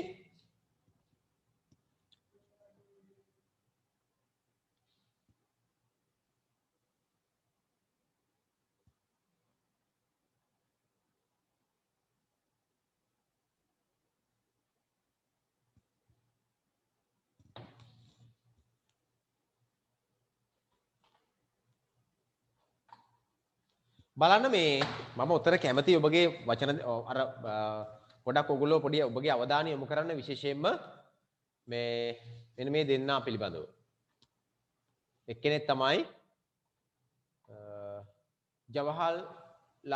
ජවහර්ලාල් නේරු. අනිත් එක්කෙනා තමයි මහත්මා ගාන්ධි. ওই මහත්මා ගාන්ධි කියලා කියන්නේ කවුද පුතේ? සාමාන්‍ය ඔයගොල්ලෝ දන්න විදිහට කියන මහත්මා ගාන්ධි කියන්නේ කවුද කියලා? මොනව කරපු කෙනෙක්ද ඉන්දියාවේ? අවිහිංසාවාදී පියා. අවිහිංසාවාදී පියා කියන ගෞරව නාමයෙන් නැත්නම් අනුවර්ත නාමයෙන් හඳුන්වන කෙනෙක් තමයි මේ අවිහිංසාවාදී පියා. ඒ කියන්නේ මොකද්ද? කිසිදු කෙනෙකුට හානියක් නොකර බ්‍රිතාන්‍යයෙන් නැත්නම් එංගලන්තයෙන් ඉන්දියාව ස්වාධීනත්වයටපත් වීම. ඒ කියන්නේ ඉන්දියාව නිදහස් කරමුට යටත් කරගෙන හිටියේ. ඒ ඉන්දියාව නිදහස් කර ගැනීමේ පුරෝගාමියෙක් විදිහට උපවාසයකින් එය දිනාගත්ත පුද්ගලයා නැත්තම් අවිහිංසාවාදී ලෙස තමන්ගේ ජයග්‍රහණය ළඟා කරගත්ත කෙනා තමයි මේ මහත්මා ගාන්ධි කියලා. ඒතකොට ජවහර්ලාල් නේරු කියලා කියන්නේ කවුද? ජවහර්ලාල් නේරු. කවුද මේ ජවහර්ලාල් නේරු කියලා කියන්නේ? ඉන්දියාවේ ඉන්දියාවේ හිටිය අගමැති කෙනෙක්. ඔව්. කවුද මේ?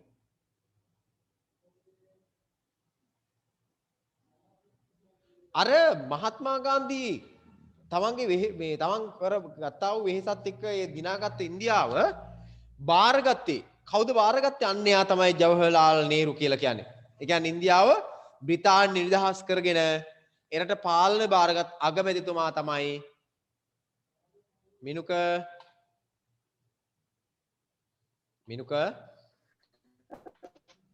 ඔයාගේ නම තමයි මෙතන සඳහන් වෙන්නේ අනවශ්‍ය වැඩ කරනකොට.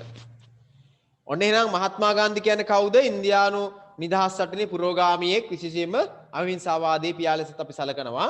ජවහර්ලාල් නේරු කියලා කියන්නේ ඉන්දියාව බ්‍රිතාන්‍ය නිදහස් වෙද්දී රටේ බ්‍රිතාන්‍ය නිදහස් කරගෙන ලංකාව බාරගත්ත කෙනා. ලංකාවේ නම් කවුද?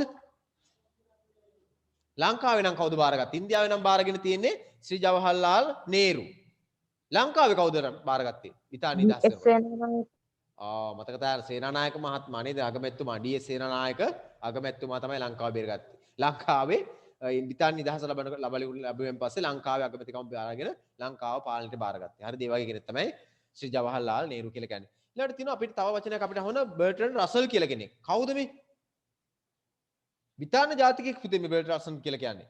ඔහු ගණිතඥයෙක්. මතක තබා ගන්න. බර්ට්‍රන්ඩ් මේව අපි මතක තබා ගන්න. මේව නිකන් වචන එකතු කරලා තියෙන බර්ට්‍රන්ඩ් රසල් කියලා කියන්නේ ගණිතඥයෙක්. ඒකයි අනිවාර්යයෙන්. දැන් අයින්ස්ටයින් ගැන ඔයගොල්ලෝ දන්නව නේද? ඇල්බර්ට් අයින්ස්ටයින් කියන්නේ කවුද කියලා දන්නව නේද? ඔව්. කවුද? විද්‍යාඥ මොනව කරගෙන ප්‍රධාන වශයෙන් කවුද මේ? මොකද මෙයා මතක් වෙන්නේ මොනව සම්බන්ධද මෙයාව? ගුරුත්වාකර්ෂණ බලය හොයාගත්තු කෙනා නේද? මතකද නේද? එම නේද? මොකද්ද ගුරුත්වාකර්ෂණය කියලා කියන්නේ? පොළොවට ඇද ගන්න යම් වස්තුවක් පොළොවට ඇදගෙන තබා ගැනීම හැකියාව. එහෙම නැත්නම් අපි කියනවා අභ්‍යවකාශයෙන් මෙහා කොටස ගුරුත්වාකර්ෂණය කොටස කියන්නේ ඒක නේද? අභ්‍යවකාශයෙන් මෙහා කොටස. අභ්‍යවකාශය කියන්නේ ගුරුත්වාකර්ෂණය නැති කොටසනේ නේද? නිසා ඒකත් පොඩ්ඩක් මතක. දැන් ඔන්න 4 දිනෙක 4 දිනාගේ විශේෂත්වයන් 4ක් කිව්වා. ජවහර්ලාල් නේරු කියලා කියන්නේ ඉන්දියාව නිදහස් වුණාන් පස්සේ බාරගත්ත පළවෙනි අගමැතිතුමා. මහත්මා ගාන්ධි කියලා කියන ඉන්දියාව නිදහස් කර ගැනීම සඳහා සටන් කරපු අවිහිංසාවෙන් සටන් කරපු පුද්ගලයා. බර්ට්‍රන්ඩ් රසල් කියලා කියන්නේ ගණිතඥයෙක්, බ්‍රිතාන්‍ය ජාතිකයෙක්. අයින්ස්ටයින් කියලා කියන්නේ ගුරුත්වාකර්ෂණය සොයාගත්තු විද්‍යාඥයෙක්. හරිද? ඒ හතර මම නැවත මතක් කරගොල්ලට ඔයගොල්ලෝ ඒ නිකන් වචන හතර කියලා වැඩක් නැති නිසා. හරි. ඊළඟට අපි යනවා 1934, 1940, 1941, 1941 කියන වර්ෂ හතරක් පිළිබඳව සඳහන් වෙන්නේ. මට මතක ඉදිරි ඔබේ නිබන්ධනේ මේවට වෙනෙනම කාරණා මාතෘකා ලියන්න වෙන මිඩ තියලත් ඇති. ඔය පන්ති නම් මතකින් ලිව්වේ. උපවාස කරනවා කියන මොකද්ද කියලා ඔකට දන්නව නේද? ගැටලුවක් නැහැ නේ. හරි. බලන්න. ඒ 70ෙහි ඌ තාගොරු පැවසූ වදන් අවුරුදු 70 දී ප්‍රකාශයක් මෙති. තවත් මේ වයසට ගිහිලත් එයාට තව දේවල් අහන්න ආසයි, බලන්න ආසයි. ඒවා ඉවර වෙන්නේ නැහැ යාට අහලා බලලා. දැනුම් වර්ධනය කරන. ඊට පස්සේ 1970න් පස්සෙත් ඔහු ආපහු සංචාරය කරනවා අවුරුදු 70න් පස්සේ. ඊළඟට අන්න බලන්න 1937 දී ලංකාවට පැමිණි ගමන තාවගේ අවසාන විදේශ සංචාරය බවට පත් වෙනවා. අන්න ඒකත් විශේෂත්වයක්. ලියාගන්න අනුමාත්‍රාවක් කෙටියෙන් ලියාගන්න ඉක්මන් කළා. අවසාන විදේශ සංචාරය කියලා. අවසාන විදේශ සංචාරය. අවසාන විදේශ සංචාරය කියනකොට මොන ඕගොල්ලන්ට මතක් වෙනවා? ඔහුට වයස කීයද පුතේ දැන්? 73යි. ඔහුට වයස 73යි. 1861 මැයි 7 ඉඳලා ගත්තාම ඔහුට වයස අවුරුදු 73ක් වෙනවා ලංකාවට එද්දී. ඔහුගේ අවසාන විදේශ සංචාරය බවට පත්වන්නේ ලංකාව. අපි යන 1940ට ඔක්ස්ෆර්ඩ් විශ්වවිද්‍යාලය.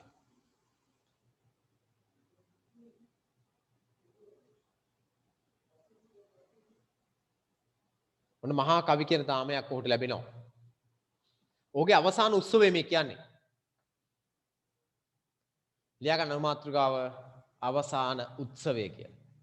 ඒ කියනකොට ඔයගොල්ලන්ට මතක් වෙනවා රබින්ද්‍රනාත් tagore මහතාගේ අවසාන උත්සවය පිළිබඳව. 1940 දී ඔක්ස්ෆර්ඩ් විශ්වවිද්‍යාලයත් ශාන්තිනිකේතන දෙකේම උත්සව දෙකක් පවත්වනවා. විශේෂයෙන්ම ඔහුට ආචාර්ය උපාධියක් ලබා දෙනවා මහාකවි තාගෝර්ට පිරිනමන ආචාර්ය උපාධියක්. ඒකත් විශේෂත්වයෙන් ඒක විශේෂත්වය වෙන්නේ ඔහුගේ අවසාන උත්සවය බවට මේකපත් වෙනවා. ඔක්ස්ෆර්ඩ් විශ්වවිද්‍යාලය සහ ශාන්තිනිකේතනයේ තමයි මේක ලබා දෙන්නේ. මේ කාල සීමාව තුළ අසනීපෙන් ඉද්දිත් ඔහු කාය ප්‍රබන්ධ දෙකක් පළ කරනවා. 1941 දැන් වයස කීයද? 80යි.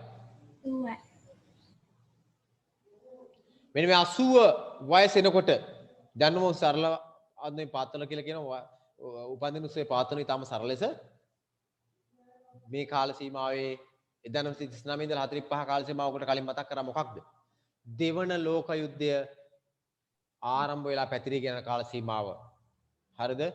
එතකොට අන්නේ දෙවන ලෝක යුද්ධය පිළිබඳ විවේචනය කරලා කෘතියක් රචනා කරනවා ශිෂ්ටාචාර්ය අර්බුදය කියලා. කෘතියක් රචනා කරන ශිෂ්ටාචාර්ය අර්බුදය කියලා. එතකොට අවුරුදු 40යි. මේ 80යි. ඔන්න 1941ේම ජූලි මාසයේ තදබල රෝගාතුරපත් වෙලා අගෝස්තු මාසයේ 7 වන දින මොකක්ද වෙන්නේ? ඔහු මේ යන අවසන් ගමන් යනවා. අපි දන්නවා මේ බුදුන් වහන්සේත් ආයුෂ වසර 80යි ජීවත් වෙන්නේ. ඔන්න අපිට බුදුන් වහන්සේගේ ආශ්‍රයෙන් මහා කවි තාගෝර් පිළිබඳ මතකයක් ලබා ගන්න පුළුවන් අපිට කොහොමද? තාගෝර් මහත්මයා නැත්තම් මහා කවි තාගෝර් මෙතුමා නොජීවත් උනේත් අවුරුදු 80යි කියලා. හරිද? එතකොට මතක තබා ගන්න අතන මාතෘකාව ලියන්න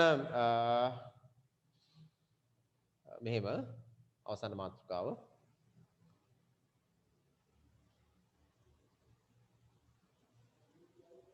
ශිෂ්ටාචාර්ය අර්බුදය කියලා ලියන්නකෝ අවසාන මාතෘකාව.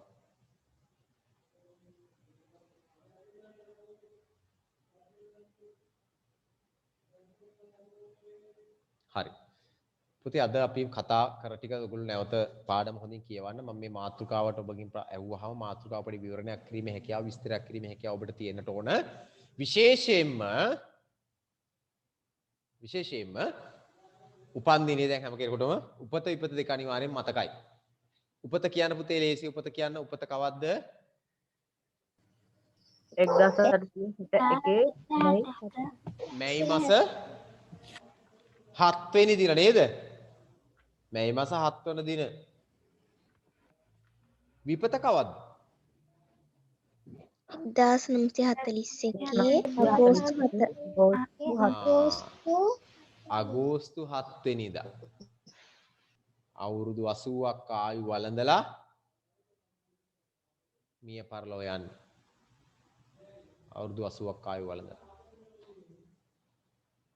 ඔබට මේ වසරින් හැම වසර ගැන සඳහන් වන ඒවාට වෙනම කරුණු විදිහට මතක තබා ගන්නට ඕන. මෙන්න මේ කවියේ සමහර වචන තියෙන ඔබ පොඩ්ඩක් හොයන්නට ඕන, පොඩ්ඩක් බලන්න ඕන.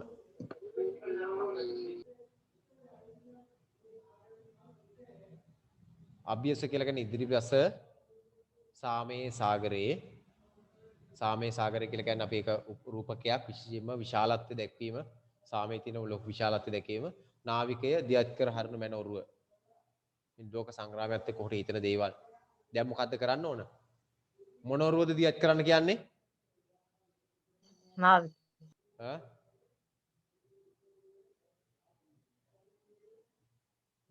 මරණය නේද නැත සාමයේ වෘදියක් කරහරින්න කියලා කියන්නත් පුළුවන් අපිට. සදා මා සුහදය ඔබ. අපිට මහා පතේ කියලා කියන පතේ කියන්නේ මොකද්ද? පාර. මාර්ගය. ඉදී දිල්නු ඇත ද්‍රව තාරකාව. මොකක්ද ද්‍රව තාරකාව කියන්නේ? ද්‍රව තාරකාව කියලා කියන නමට තව එකක් තියෙනවා මොකද්ද? ওই ද්‍රව තාරකාව කියන්නේ පුතේ මේ අපේ පෘථිවියේ උත්තර ද්‍රව දෙකක් තියෙනනේ නේද? මොකද්ද ද්‍රව දෙක? උත්තර ද්‍රවයයි දක්ෂිණ ද්‍රවයයි. මෙතන උත්තර ද්‍රවයයි දක්ෂිණ ද්‍රවයයි. මෙතන මේ කියන්නේ පුතේ අපි දන්නවා මේ අපි සාමාන්‍ය ඔය විද්‍යාව ඉගෙන ගන්නකොට මේ ඉගෙන තියෙනවා තාරකා ශාස්ත්‍රය ඉගෙන ගන්නකොට අපි දන්නවා මේ උත්තර ද්‍රවයේ තියෙනවා තාරකාවක් උත්තර ධ්‍රවයේ තියෙන තාරකාවක් උත්තර ධ්‍රවයට ඉහළින් තියෙන තාරකාව අහසේ තියෙන තාරකාවක් පෝලාරිස් කියලා. පෝලාරිස් අන්නේ පෝලාරිස් තාරකාව ගැන තමයි මේ කියන්නේ. ඒ කියන්නේ මේ තාරකාව මොකක් කරගන්නද එයාගේ ගමන් මාර්ගයේ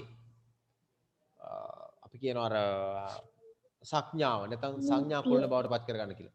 විමුක්තිගේ දායකයාණන් ඔබේ සමාගුණ මහා කරුණා ගුණ නිමා නොවේ කිසිදා ආනන්තෝ මේ ගමන් මඟ දිගේ මිදී ඒවා ලොවේ බැමි හැම.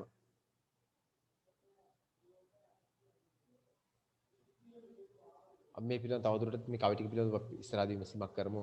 මේ ඔබට ඉස්සරහදී එනවා.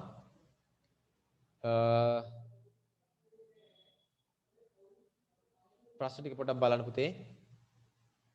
දෙවෙනි පාඩම රබින්ද්‍රනාත් tagore නොබෙල් සාහිත්‍ය සම්මානය හිමි කර දුන් කෘතිය කුමක්ද කියලා අහන මතකෙන් කියන්න ඉක්මන් කරලා ගීතාංජලි කියන කෘතිය ඔබට පාඩම. ලාබාලිවේදීම very good. ලාබාලිවේදී ඔහු කියුවේ කිනම් ලේඛකයන්ගේ පොද්ද කියලා අහනවා. කාගේ පොද්ද කියේ? ෂේක්ස්පියර්ගේ ශෝකාන්ත. ෂේක්ස්පියර්ගේ. මෙතන අහන ප්‍රශ්න ළමා ඔහු කියුවේ කිනම් ලේඛකයන්ගේ පොද්ද. ලේඛකයන්ගේ නම් අහන්නේ. වෙන මොකුත් ඔයගොල්ලෝ කියලා හරිය ලේඛකයෝ කිවි දෙනෙක් මං කිව්වනේ ඔයගොල්ලන්ට. පණ්ඩිත් ජයදේව. කවුද මේ ලේඛකයෝ? පණ්ඩිත් ජයදේව. වාල්මීකි මතකයිද? ඔව්. එක්කෙනෙක් තමයි කවුද? ජයදේව. වාල්මීකි අනිත් එක්කෙනා? පණ්ඩිත් ජයදේව. මතකයි නේද ඔයගොල්ලොන්ට? ඒ ටික අනිවාර්යෙන් එතන මතක තබාගෙන. ඔව්. එතන හැබැයි ඔයගොල්ලන්ට සමහරලාට මෙහෙම උත්තර ලියන්නත් පුළුවන්. පොතේ තියෙන නම් දෙක විතරක් ළම විතරක් ලියන්නත් පුළුවන්. නමුත් ඔයගොල්ලෝ වඩාත් දන්න බව අපි දැන් දන්නවනේ මේක නේද? අපි හොඳින් දන්නවනේ මේ කවුද කින්ද බන්ද කියලා. ඒ නිසා ඔහුගේ පොත් ගැන ඔහු වෙනම ලියන්නට රාමායනේ ලිව්ව කවුද රාමායනේ ලිව්වේ? නිර්මාණකරුවෝ උතන සඳහන් කරන්නේ මම වාල්මීකි කියන පොත් කියවලා තියෙනවා. ඊළඟට තව කාලිදාසයන්ගේ නිර්මාණ කියවලා තියෙනවා. තව කාගේද? ජයදේව කියන පඬිවරයාගේ පොත් කියවලා තියෙනවා නේද? ෂේක්ස්පියර්. ෂේක්ස්පියර්ගේ නිර්මාණ කියවලා තියෙනවා. 4 දෙනෙක් ඉන්නව නේද? 4 දෙනෙක් ඉන්නවා. කවුද 4 දෙනා කියමු බලන්න. වාල්මීකි පණ්ඩිත් ජයදේව. ජයදේව පණ්ඩිත් ජයදේව. පණ්ඩිත් ජයදේව නේ පුතේ. ජයදේව පඬිවරයා කියලා කියන්නේ. හරිද? ඊළඟට ෂේක්ස්පියර් ඉන්නවා. කාලිදාස ඉන්නවා. හරිද? දැන් ඔබට ඕන නම් මේ දෙන්නගේ නම් විතරක් ලියන්න පුළුවන් කාගේද? දන්නේ නැත්නම් මේ දෙන්න විතර පොතේ තියෙන නම් උත්තර දෙකයි. උත්තරෙට දෙකයි. කවුද? කාලිදාස සහ ෂේක්ස්පියර් කියන දෙන්න විතරයි. නමුත් ඔබ දැන් දන්න නිසා තව දෙන්නෙක්ගේ නම් දෙකක් අපිට කියන්න පුළුවන් නේද? පුළුවන්. සාධනාවෙන් සංග්‍රහ කෙරුණේ මොනවද කියලා අහනවා. බලන්න නැතුව කියන්නේ චිකාගෝ හා හාවර්ඩ් චිකාගෝ හා හාවර්ඩ් විශ්වවිද්‍යාල පවත්වලා දේශනවල සංක්ෂිප්තයක් දාර්ශනික කරුණු තමයි ඒක අඩංගුනේ. very good. තාගෝර් රන්පොතට ලිපියක් සැපයූ ප්‍රකට විද්‍යාඥයා කවුද? තාගෝර් රන්පොතට ලිපියක් සැපයූ ඇල්බර්ට් අයින්ස්ටයින්. Albert Einstein. මට කියන්නකෝ ඒ පොතට ලිපි සැපයූ අනිත් තුන් දෙනා කවුද කියලා? ශ්‍රී ජවහර්ලාල් නේරු, මහත්මා ගාන්ධි, කවුද අනිත් එක්කෙනා? හරි. හරි. ඊළඟට තාගෝර්ගේ ආදීනත්වය පළ කරන තාගෝර්ගේ ආදීනත්වය පළ කරන එක් අවස්ථාවක් ඉහත පාඩමින් ඔබට ආදීනත්වය කියන්නේ මොකද්ද පුතේ? ආදීනත්වය කියන්නේ මොකක්ද? යටහත් පහත් නෑ. තමන්ගේ අදහසේ ඉන්නවා. තමන් අනන්‍යතාවයක් තියාගන්නවා. කවුරුවත් කිව්වට නැමෙන්නේ නෑ. ඉංග්‍රීසියෙන් නැමුනේ නෑ. දීන જાතියක් නෙවෙයි. අපි යටහත් පහත් වෙලා ඉන්න જાතියක් නෙවෙයි කියලා අපි කියනෝනේ. අපි දීන જાතියක් නෙවෙයි. අපි අදීන જાතියක්. අපි කාටට යටහත් පහත් වෙලා හොඳ නැවිගෙන මේ ඉන්නේ නෑ. අපි අදීනයි. තාගෝර්ගේ අදීනත්වයක් පෙන්වු කරන තැනක් උගලන්ට පුළුවන් කියන්න මොකද්ද? නයිට් පදවිය අතහැරීම. නයිට් පදවිය අත්හැරීම. කියන්න කොතැන? නයිට් පදවිය අත්හැරීම. නයිට් පදවිය අත්හැරීම මතක තබා ගන්න නේද? ඒක අනිවාර්යව ඔයගොල්ලෝ මතක තියෙන්නටම ඕන. බලමු අපි එතන මෙන්න මේක.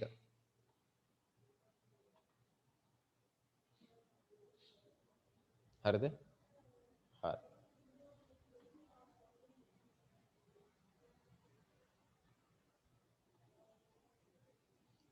එතන තියෙන ප්‍රශ්න ටික මම හිතනවා ඔයගොල්ලන්ට ලියන්න පුළුවන් පිළිතුරු. මේ තියෙන වචන ඔක්කොම පාඩම් කරන්න ඕන පුතේ. මේවා. මේ වචන සේරම පාඩම් කරන්න ඕගොල්ලෝ. සමාජ ප්‍රගතිය කියන්නේ මොකක්ද? ආචින්ද්‍ර කල්පිත ප්‍රතිකූල දේශමගත උපනිෂද් පුරාණෝක් ජන්මෝත්සව ආදී වචනවල අර්ථයන් ඔබ බලා ගන්නට අවශ්‍යයි. ඒකත් අභ්‍යාසයට පොඩක් අවධානය යොමු කරන්න. අබින්ද්‍රනාත් tagore ජීවන තොරතුරු හා එතුමාගේ නිර්මාණ අලලා පිටිපතවල ලිපියක් පුවත්පත් සකස් කරන්න.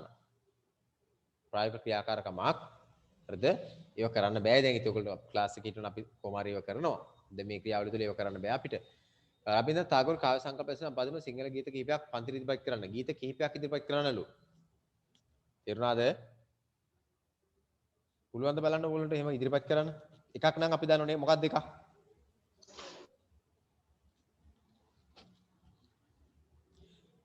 ජනගණ මන අධිනායක ජය හේ. ඒකට අනුව ජන සැම මන අධිපතියෙනි තුතිවේ කියලා ගීතයක් තියෙනවා.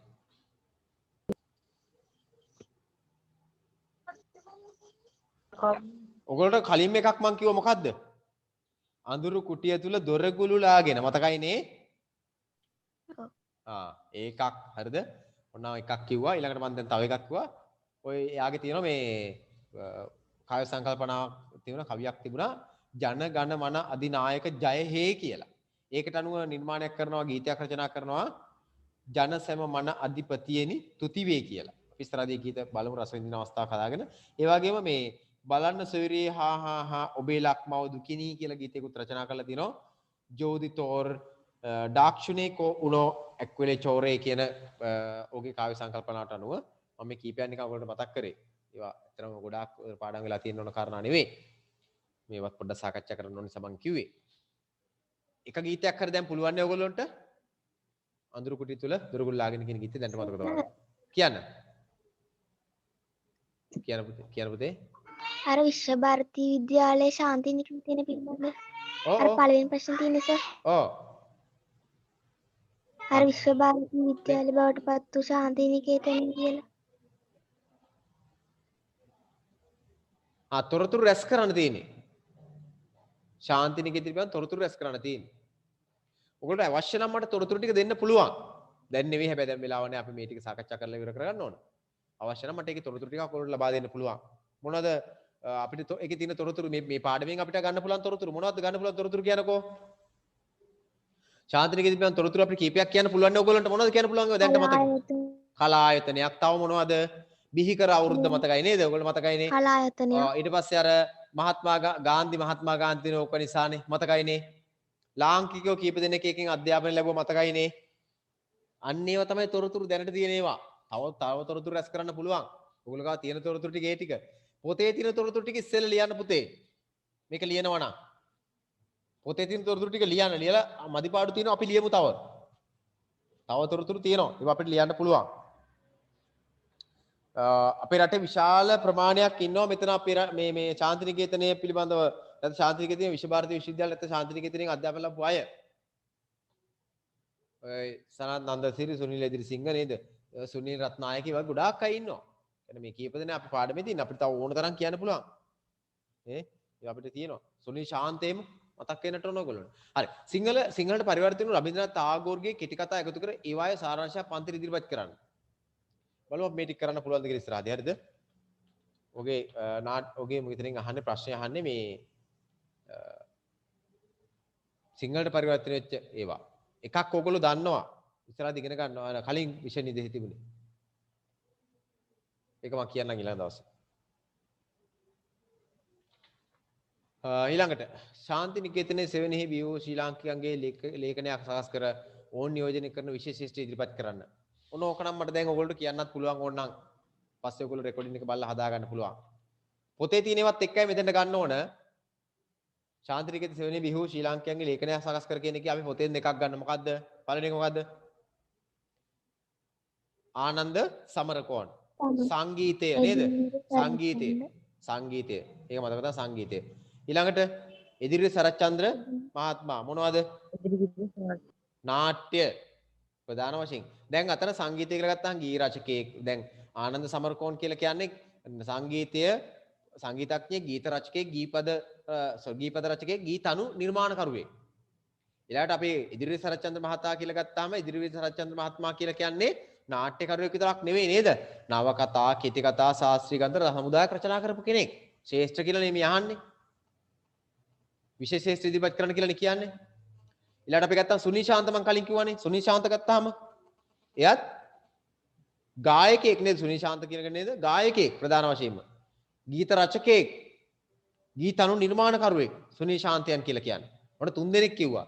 තව WD අමරදේව මහත්මයා අප අතරින් සමුගත්තා. එයත් ගායකයෙක් නේද? ගායකයෙක් විශේෂ සංගීතඥයෙක් කියලා අපි ගන්න පුළුවන්. ගායකයෙක් ඊළඟට ගීත අනු නිර්මාණකරුවෙක් එහෙම අපිට හඳුනා ගන්න පුළුවන්. සනත් නන්දසිරි වර්තමාන ජීවත් වෙන අපේ ප්‍රවීණයා. ඔහු සංගීතඥයෙක්, තනු නිර්මාණය කරන කෙනෙක්, ගායකයෙක්. කීපයක් වෙයි මං කිව්වේ. ඔයගොල්ලෝ අහලා තියෙනවද මර්සිලින් ජයගුඩි පියතුමා ගැන අහලා තියෙනවද? ඔව්. මර්සිලින් ජයගුඩි පියතුමා කියලා කියන්නේ ඔන්න ශාන්ති නිකේතනයේ සොයනේ බිහි වෙච්ච ශ්‍රී ලාංකිකයෙක්.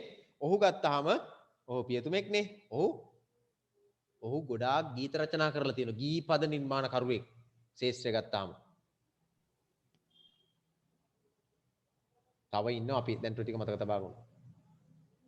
ඕල් ටක් ගාලා මතක ඉන්න කීපයක් තමයි මම ඔය කිව්වේ. තව ඉන්නවා. ඒ ටික විතරක් නෙවෙයි හරිනේ. තව ඉන්නවා. හරි. එහෙනම් ඔන්න ඒ ටික ඉතින් අපි අවසන් කරනවා මේ පාඩම අපි මෙතනින් අවසන් කරනවා ඒ පාඩම. ඒකේ පොතේ තියෙන අභ්‍යාස අවසන් කරනවා. ඒ ටික ඔයගොල්ලෝ ලියන්න. එතකොට ප්‍රායෝගික අභ්‍යාසය කරන් එන්න ඕනේ නැද්ද? ප්‍රායෝගික අභ්‍යාසය කරන්න ඕන පුතේ. මේ ටික කරන්න ඕන. මේකේ ඔබ මේ ටික දැනට පොතේ තියෙන තොරතුරු ටික මෙතෙන්ට ගන්න. මෙතෙන්ට දැනට පොතේ තියෙන තොරතුරු ගන්න. ඔබ දැන් ඇත්තටම අන්තර්ජාලය භාවිතා කරන කෙනෙක් නිසා ඔබට පුළුවන් අන්තර්ජාලයේ ටග් ගාලා ටයිප් කරන් පස්සේ මේ විශ්වභාරති විශ්වවිද්‍යාලය ගැන සහ රබින්ද්‍රනාත් tagore කිව්වම the information of the රබින්ද්‍රනාත් tagore කියලා හරි වෙනතන් එහෙම ටයිප් කරලා කියන් පස්සේ ඔබට මේ තොරතුරු ගන්න පුළුවන්. එහෙම ගැටලුවක් නැහැ. සිංහලෙනුත් තියෙනවා ඉංග්‍රීසියෙනුත් තියෙනවා. එහෙම ඕනනම් එහෙම තොරතුරු ගොඩාක් නෙවෙයි පුතේ. මේ ටිකයි ඕන. පොතේ ටිකට අමතරව තව පොඩ්ඩක් ඉතුරු ගත්තා නම් ඇති. හරිද? මේ ටිකත් කරන්න එතෙන්ට මම තොරතුරු දැන් මේ ප්‍රශ්න ටිකට උත්තර ටික අවශ්‍ය තොරතුරු ටික යම් ප්‍රමාණාත්මකව මම ඉදිරිපත් කරලා තියෙන්නේ. සමේ පාඩමේ ඒ ටික ඔයගොල්ලෝ බලා ගන්නට ඕන. අපිට අභ්‍යාසයක් තියෙනවා මොනවද? ව්‍යාකරණ අභ්‍යාසයක්. ඒක අපි ඉදිරියේදී බලමු. අමාරු අභ්‍යාසයක් නෙවෙයි, තාම සරල අභ්‍යාසයක්. අපිට ඊළඟ දවසේ තියෙන අලුත් අවුරුදු උත්සවය ගැන කතා කරන්න. හරිද? ඊට කලින් අපි ඊළඟ දවසේ කතා කරන්න පුළුවන් වුණ බලමු වෙලාව තිබ්බොත් අපිට දැනට තියෙන අභ්‍යාසය තමයි මෙන්න මේක. මේ ගැන අපි අවධානය යොමු කරන්න ඕන.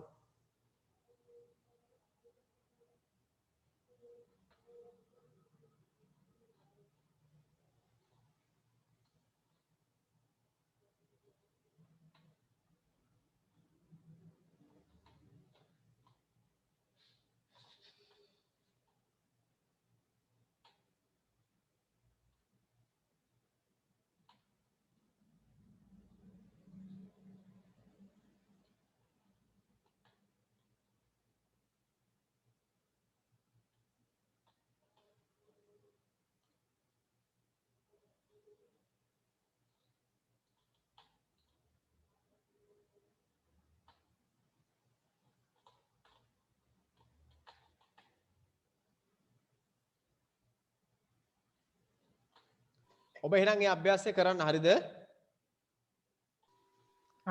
හරි. මේ අභ්‍යාසය කරන්න මේ නිබන්ධනයේට අපගේ අවධානය අපි යොමු කරමු දැන්.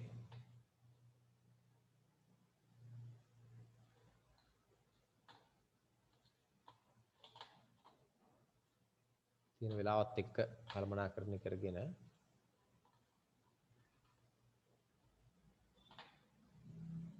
පළවෙනි පාඩමේ නිබන්ධනයේත් අපිට යම් ප්‍රමාණයක් අභ්‍යාස ඇති. විශේෂයෙන් ව්‍යාකරණ කොටසට දාලා අපි ඉදිරියේදී බලමු ඒ විදිහට කරන්න. මෙන්න මේ පාඩම ඔබට තියෙන්නේ මේ පාඩමට දාලා අභ්‍යාසයක් මේ පාඩමට දාලා පාඩමත් අපි සාකච්ඡා කරමින් හිටියේ. දැන් මේ තියෙනවා මේ පාඩමට දාලා නිබන්ධන ඔබ ගාව ඇති. ඒකේ රබින්ද්‍රනාත් tagore මහතාගේ ජීවිත බලපෑ පුද්ගල චරිත නම් කරන්න පුළුවන් නේ. ඒ අපි මේක ඇත්තට සාකච්ඡා කරන වෙලාව මැදදී අපි ඊළඟට කතා කරමු. මෙන්න මේ ටික ඔයගොල්ලෝ පාඩම් කරලා තියාගන්නකෝ දැන්. මෙන්න මේ තුන්වෙනි ප්‍රශ්නේ. රබින්ද්‍රනාත් tagore මහතාගේ නිර්මාණ 10ක් පෙළගස්සන්න කියලානේ තියෙන්නේ. 10ක් පුතේ පාඩම් වෙලා තියෙන්න ඕන. හරිද? කවි ගන්නවා වගේ මම කවි ඒ 10 ගන්නවා. 10ක් පාඩම් කරන්න පොතේ තියෙනවා මේ මට මතක විදිහට 16ක්ම තියෙනවා. ඔහුගේ නිර්මාණ ටික ඔක්කොම මෙතෙන්ට ලියලා මම ඊළඟට සාකච්ඡා කරනවා මේක. මේන් 10ක් ඔබට පාඩම් වෙලා තියෙන්න ඕන. දැන්ටත් පුළුවන් අපේ දරුවන්ට. කිසි ගැටලුවක් නැහැ. අපේ දරුවෝ පාඩම් කරලා තියෙන මේ වෙනකොටත් නේද? 10කට වැඩිය පුළුවන් අපේ දරුවන්ට. හරිද? නිසා මේ ප්‍රශ්න වලට උත්තර ඔබ පාඩම් කරලා බලන්න. මම කියන්නේ ලිව්වත් කමක් නැහැ පිළිතුරු මේකේ. ලිව්වත් කමක් නැහැ. මේ ටික ඔබට සම්පූර්ණ කරන්න පුළුවන්. බැරි කොටසක් තියෙනම් ඉඩ තියලා තියන්න. ඒක අපි ඉස්සරහදී බලමු. හැබැයි පුතේ මෙන්න මේක නම් අපිට තාම වටිනවා. මේවට මාතෘකා ලියන්න තියෙන්නේ. 1961. කියන්නකො උත්තරේ මේකට. කෙටි උත්තරයක් තියෙනවා. මෙන්න මේකට උත්තරයක් කියන්නකො. උපත ලැබීම 1882 කියන්නකො උත්තරේ.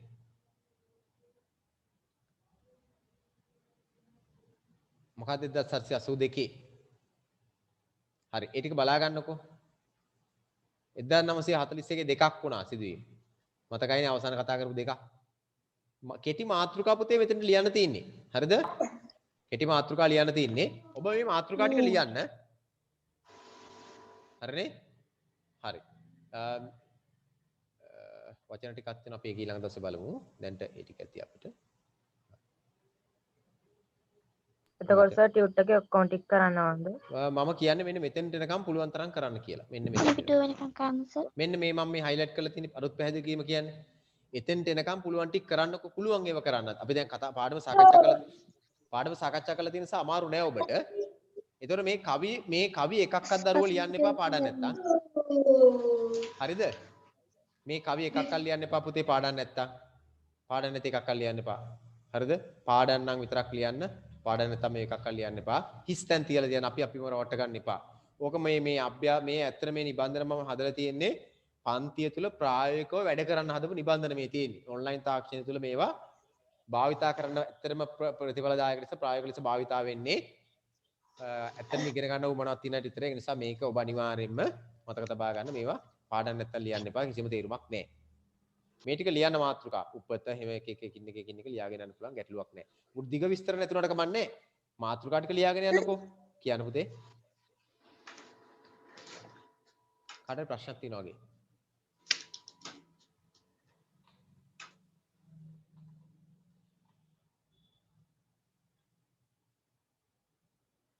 හරි. ඔන්න ටික තමයි කරන්න තියෙන්නේ. මම හිතනවා පළවෙනි පාඩමේ දෙවෙනි පාඩමේ දැන් අපි 90%කට වඩා වැඩ කරලා අවසන්. 1 2 කියන පාඩම් දෙකේ. තව බොහොම ටිකක් තියෙනවා පළවෙනි පාඩමේ පොතේ අභ්‍යාස දෙකක් තුනක් තියෙනවා කරන්න. මේ පාඩමේ තව ව්‍යාකරණ කොටසක් තියෙනවා. ඒ වගේ ගත්තාම බොහොම ටිකයි දැන් අපිට තියෙන්නේ. දැන් ඔබ ක්‍රමානුකූලව වැඩ ටික කරලා තියෙන්න ඕන. ඔබට මම මතක් කරනවා දැන් ඉක්මනින් අර ඔබ ගාව ඇති නේද මේ පොත් දෙකක් දැන් තියෙනවා ඔබ ගාව. මොනවද පොත් දෙක? පොත් 4ක් තියෙනවා. දෙකක් නෙමෙයි. මගේ නිබන්ධනෙත් එක තමයි ඔබ ගාව 1 3 5. ඔබ ගාව ඇති පළවෙනි පොත සාහිත්‍ය විමසුම කියලා පොතක්. ඒ පොතේ දැන් පළවෙනි පාඩමේ දෙවෙනි පාඩමේ අවබෝධයේ ප්‍රශ්න වලට පිළිතුරු ලියලා හරි පිළිවෙලට උත්තර ටික හදලා තියෙන්නට ඕන. පාඩම් දෙකේම. ලිඛිත අභ්‍යාස කරන ඒවත් ඒ කියන්නේ ව්‍යාකරණ නෝන හැම එකක්ම මේකේ කරන්න ඕන පළවෙනි පාඩමේ දෙවෙනි පාඩමේ පළවෙනි පාඩමේ තව කොටසක් තියෙනවා. තේරෙන කොටසක් තියෙනවා. ඒක හරි. නමුත් අවබෝධය පාඩම් දෙකේම කරලා නිමාවටපත් කරලා තියෙන්න ඕන. මම හිතනවා ඕගොල්ලෝ කරලා ඇති කියලා. එතකොට ව්‍යාකරණ විමසුමත් එහෙමයි. ව්‍යාකරණ විමසුම පොතේ මම දැනට කරපු ටික විතරක් මම කියපු ටික විතරක් කරලා ඒවා නිමාවටපත් කරලා තියෙන්නට ඕන. එතනින් එහා ගත්තාම දැන් අපිට ඔන්න ලබන සතියේ පටන් ගන්නවා අපි ලබන සතියේ පටන් ගන්න බර රචනාව සහ ප්‍රායෝගික ලේඛන කොටස් දෙක. රචනාව සහ ප්‍රායෝගික ලේඛන. ඔබගේ පළවෙනි රචනා මාතෘකාව මම දුන්නද කලින් දවසක්? නෑ. අද මම දෙනවා ඔබගේ පළවෙනි රචනා මාතෘකාව. පළමු රචනා මාතෘකාව. ඒ තමයි එතකොට අපි ගෙදරදී ලියන් එන්න ඕනද? නෑ පුතේ ලියන්න එපා. රචනා මාතෘකාව දුන්නෙන් පස්සේ ඔබ කරන්නට ඕන රචනා මාතෘකාව සම්බන්ධ පොතක් රචනා පොතක් කියලා හදන්න කොහොමද මම එකක්. එන්නේ රචනා පොතේ ඔබ කරුණු 5ක් ලියන්නට ඕන මේ සම්බන්ධයෙන්. මම රචනා සැකිල්ලත් එක්ක දෙන ඉස්සරහදී කරුණු 5ක් ලියන්න ඔබට තියෙන්නේ. ඒක ඊටාම ලේසි වැඩක්. මේක අමාරු නෑ. ඊටාම සරල ලේසි පහසු වැඩක් තියෙන්නේ. වාක්‍ය 5ක් කියන්නේ කරුණු 5ක්. ඒ වාක්‍යද කියන එක අදාළ නෑ. කරුණු 5ක් ලියන්න තියෙන්නේ. ඒ කියන්නේ සැකිල්ලට අදාළව කරුණු එහෙම ප්‍රශ්නකුත් නෑ. දැන් සැකිල්ල කියන එක අදාළ කරගන්නත් එපා. සැකිල්ල කියන එක අදාළ කරලා මොනවා හරි. දැන් මම අපි හිතමු මම ඔබට දෙනවා කුෂිකර්මාන්තයෙන් රට පෝෂණය කරමු කියලා මාතෘකාව. මම මේ මාතෘකාව ඔබට දුන්නාම ඔබ ඒ සම්බන්ධයෙන් ඔබ ලියන වැදගත්ම කරුණු පහක්, ගොඩාක් දිග කරුණු නෙවෙයි, වැදගත්ම කෙටි කරුණු පහක් ඔබ එතනට ලියන්නට ඕන. කෙටි කරුණු පහක්. ඔබට පුළුවන් ඒක කරන්න. අපි එකක් කරාම ඔබට තේරෙයි ඊළඟ දවස් ඉතුරු ටික කොහොමද කරන්න ඕන කියලා. මේක අමාරු වැඩක් නෙවෙයි, තාම සරල වැඩක් තියෙන. කියන්න පුතේ. හැඳින්වීම වගේ. හැඳින්වීම වගේත් නේ. ඔබ මම කියන්නකෝ මෙහෙම මුකුත් වෙන මුකුත් සැකිල්ල හිතන්න එපා, හැඳින්වීම ගැන මුකුත් හිතන්න එපා. ඔබට දෙනවා මම අද ලියාගන්න මාතෘකාව. රචනා පොතේ මේ මාතෘකාව ලියවෙන්න ඕන හරිනා. පන්ති වල නම් රචනා පොතේ වෙනම ලියවන්න මේ මාතෘකාව. ඔබ රචනා පොතක් හදන්න තේ කියලා මම හිතනවා. රචනා පොතේ තියන්න ඕන. කුෂිකර්මාන්තේ රට පෝෂණය කරමු කියලා මාතෘකාව ලියන්නට ඕන. අන්න ඒ මාතෘකාව ඔබට විභාගෙට ලියන්න මාතෘකාවක් විදිහට දුන්නොත්, කුෂිකර්මාන්තේ රට පෝෂණය කරමු කියන මාතෘකාව ඔබට දුන්නොත්, ඔබ මේ මාතෘකාවට ලියන වැදගත්ම කරුණු පහ කෙටියෙන් රචනාව විදිහට නෙවෙයි ලියන්නේ, කරුණු ලෙස ලියා දක්වන්න. රචනාව පස්සේ ලියන්නේ. කරුණු පහක් විදිහට ඔබ ලියන්න සොයලා ලියන්න ඕන. මම ඇහුවාම කියන්න සූදානම් වෙන්න. හරිද? ඇහුවාම කියන්න සූදානම් වෙන්න. මම විශ්වාස කරනවා ඔබට ඒක කරන්න පුළුවන් කියලා. ගැටලුවක් නැත්නම් අපිට පන්ති නවත්තන්න වෙනවා දැන් වෙලාව හැටියට.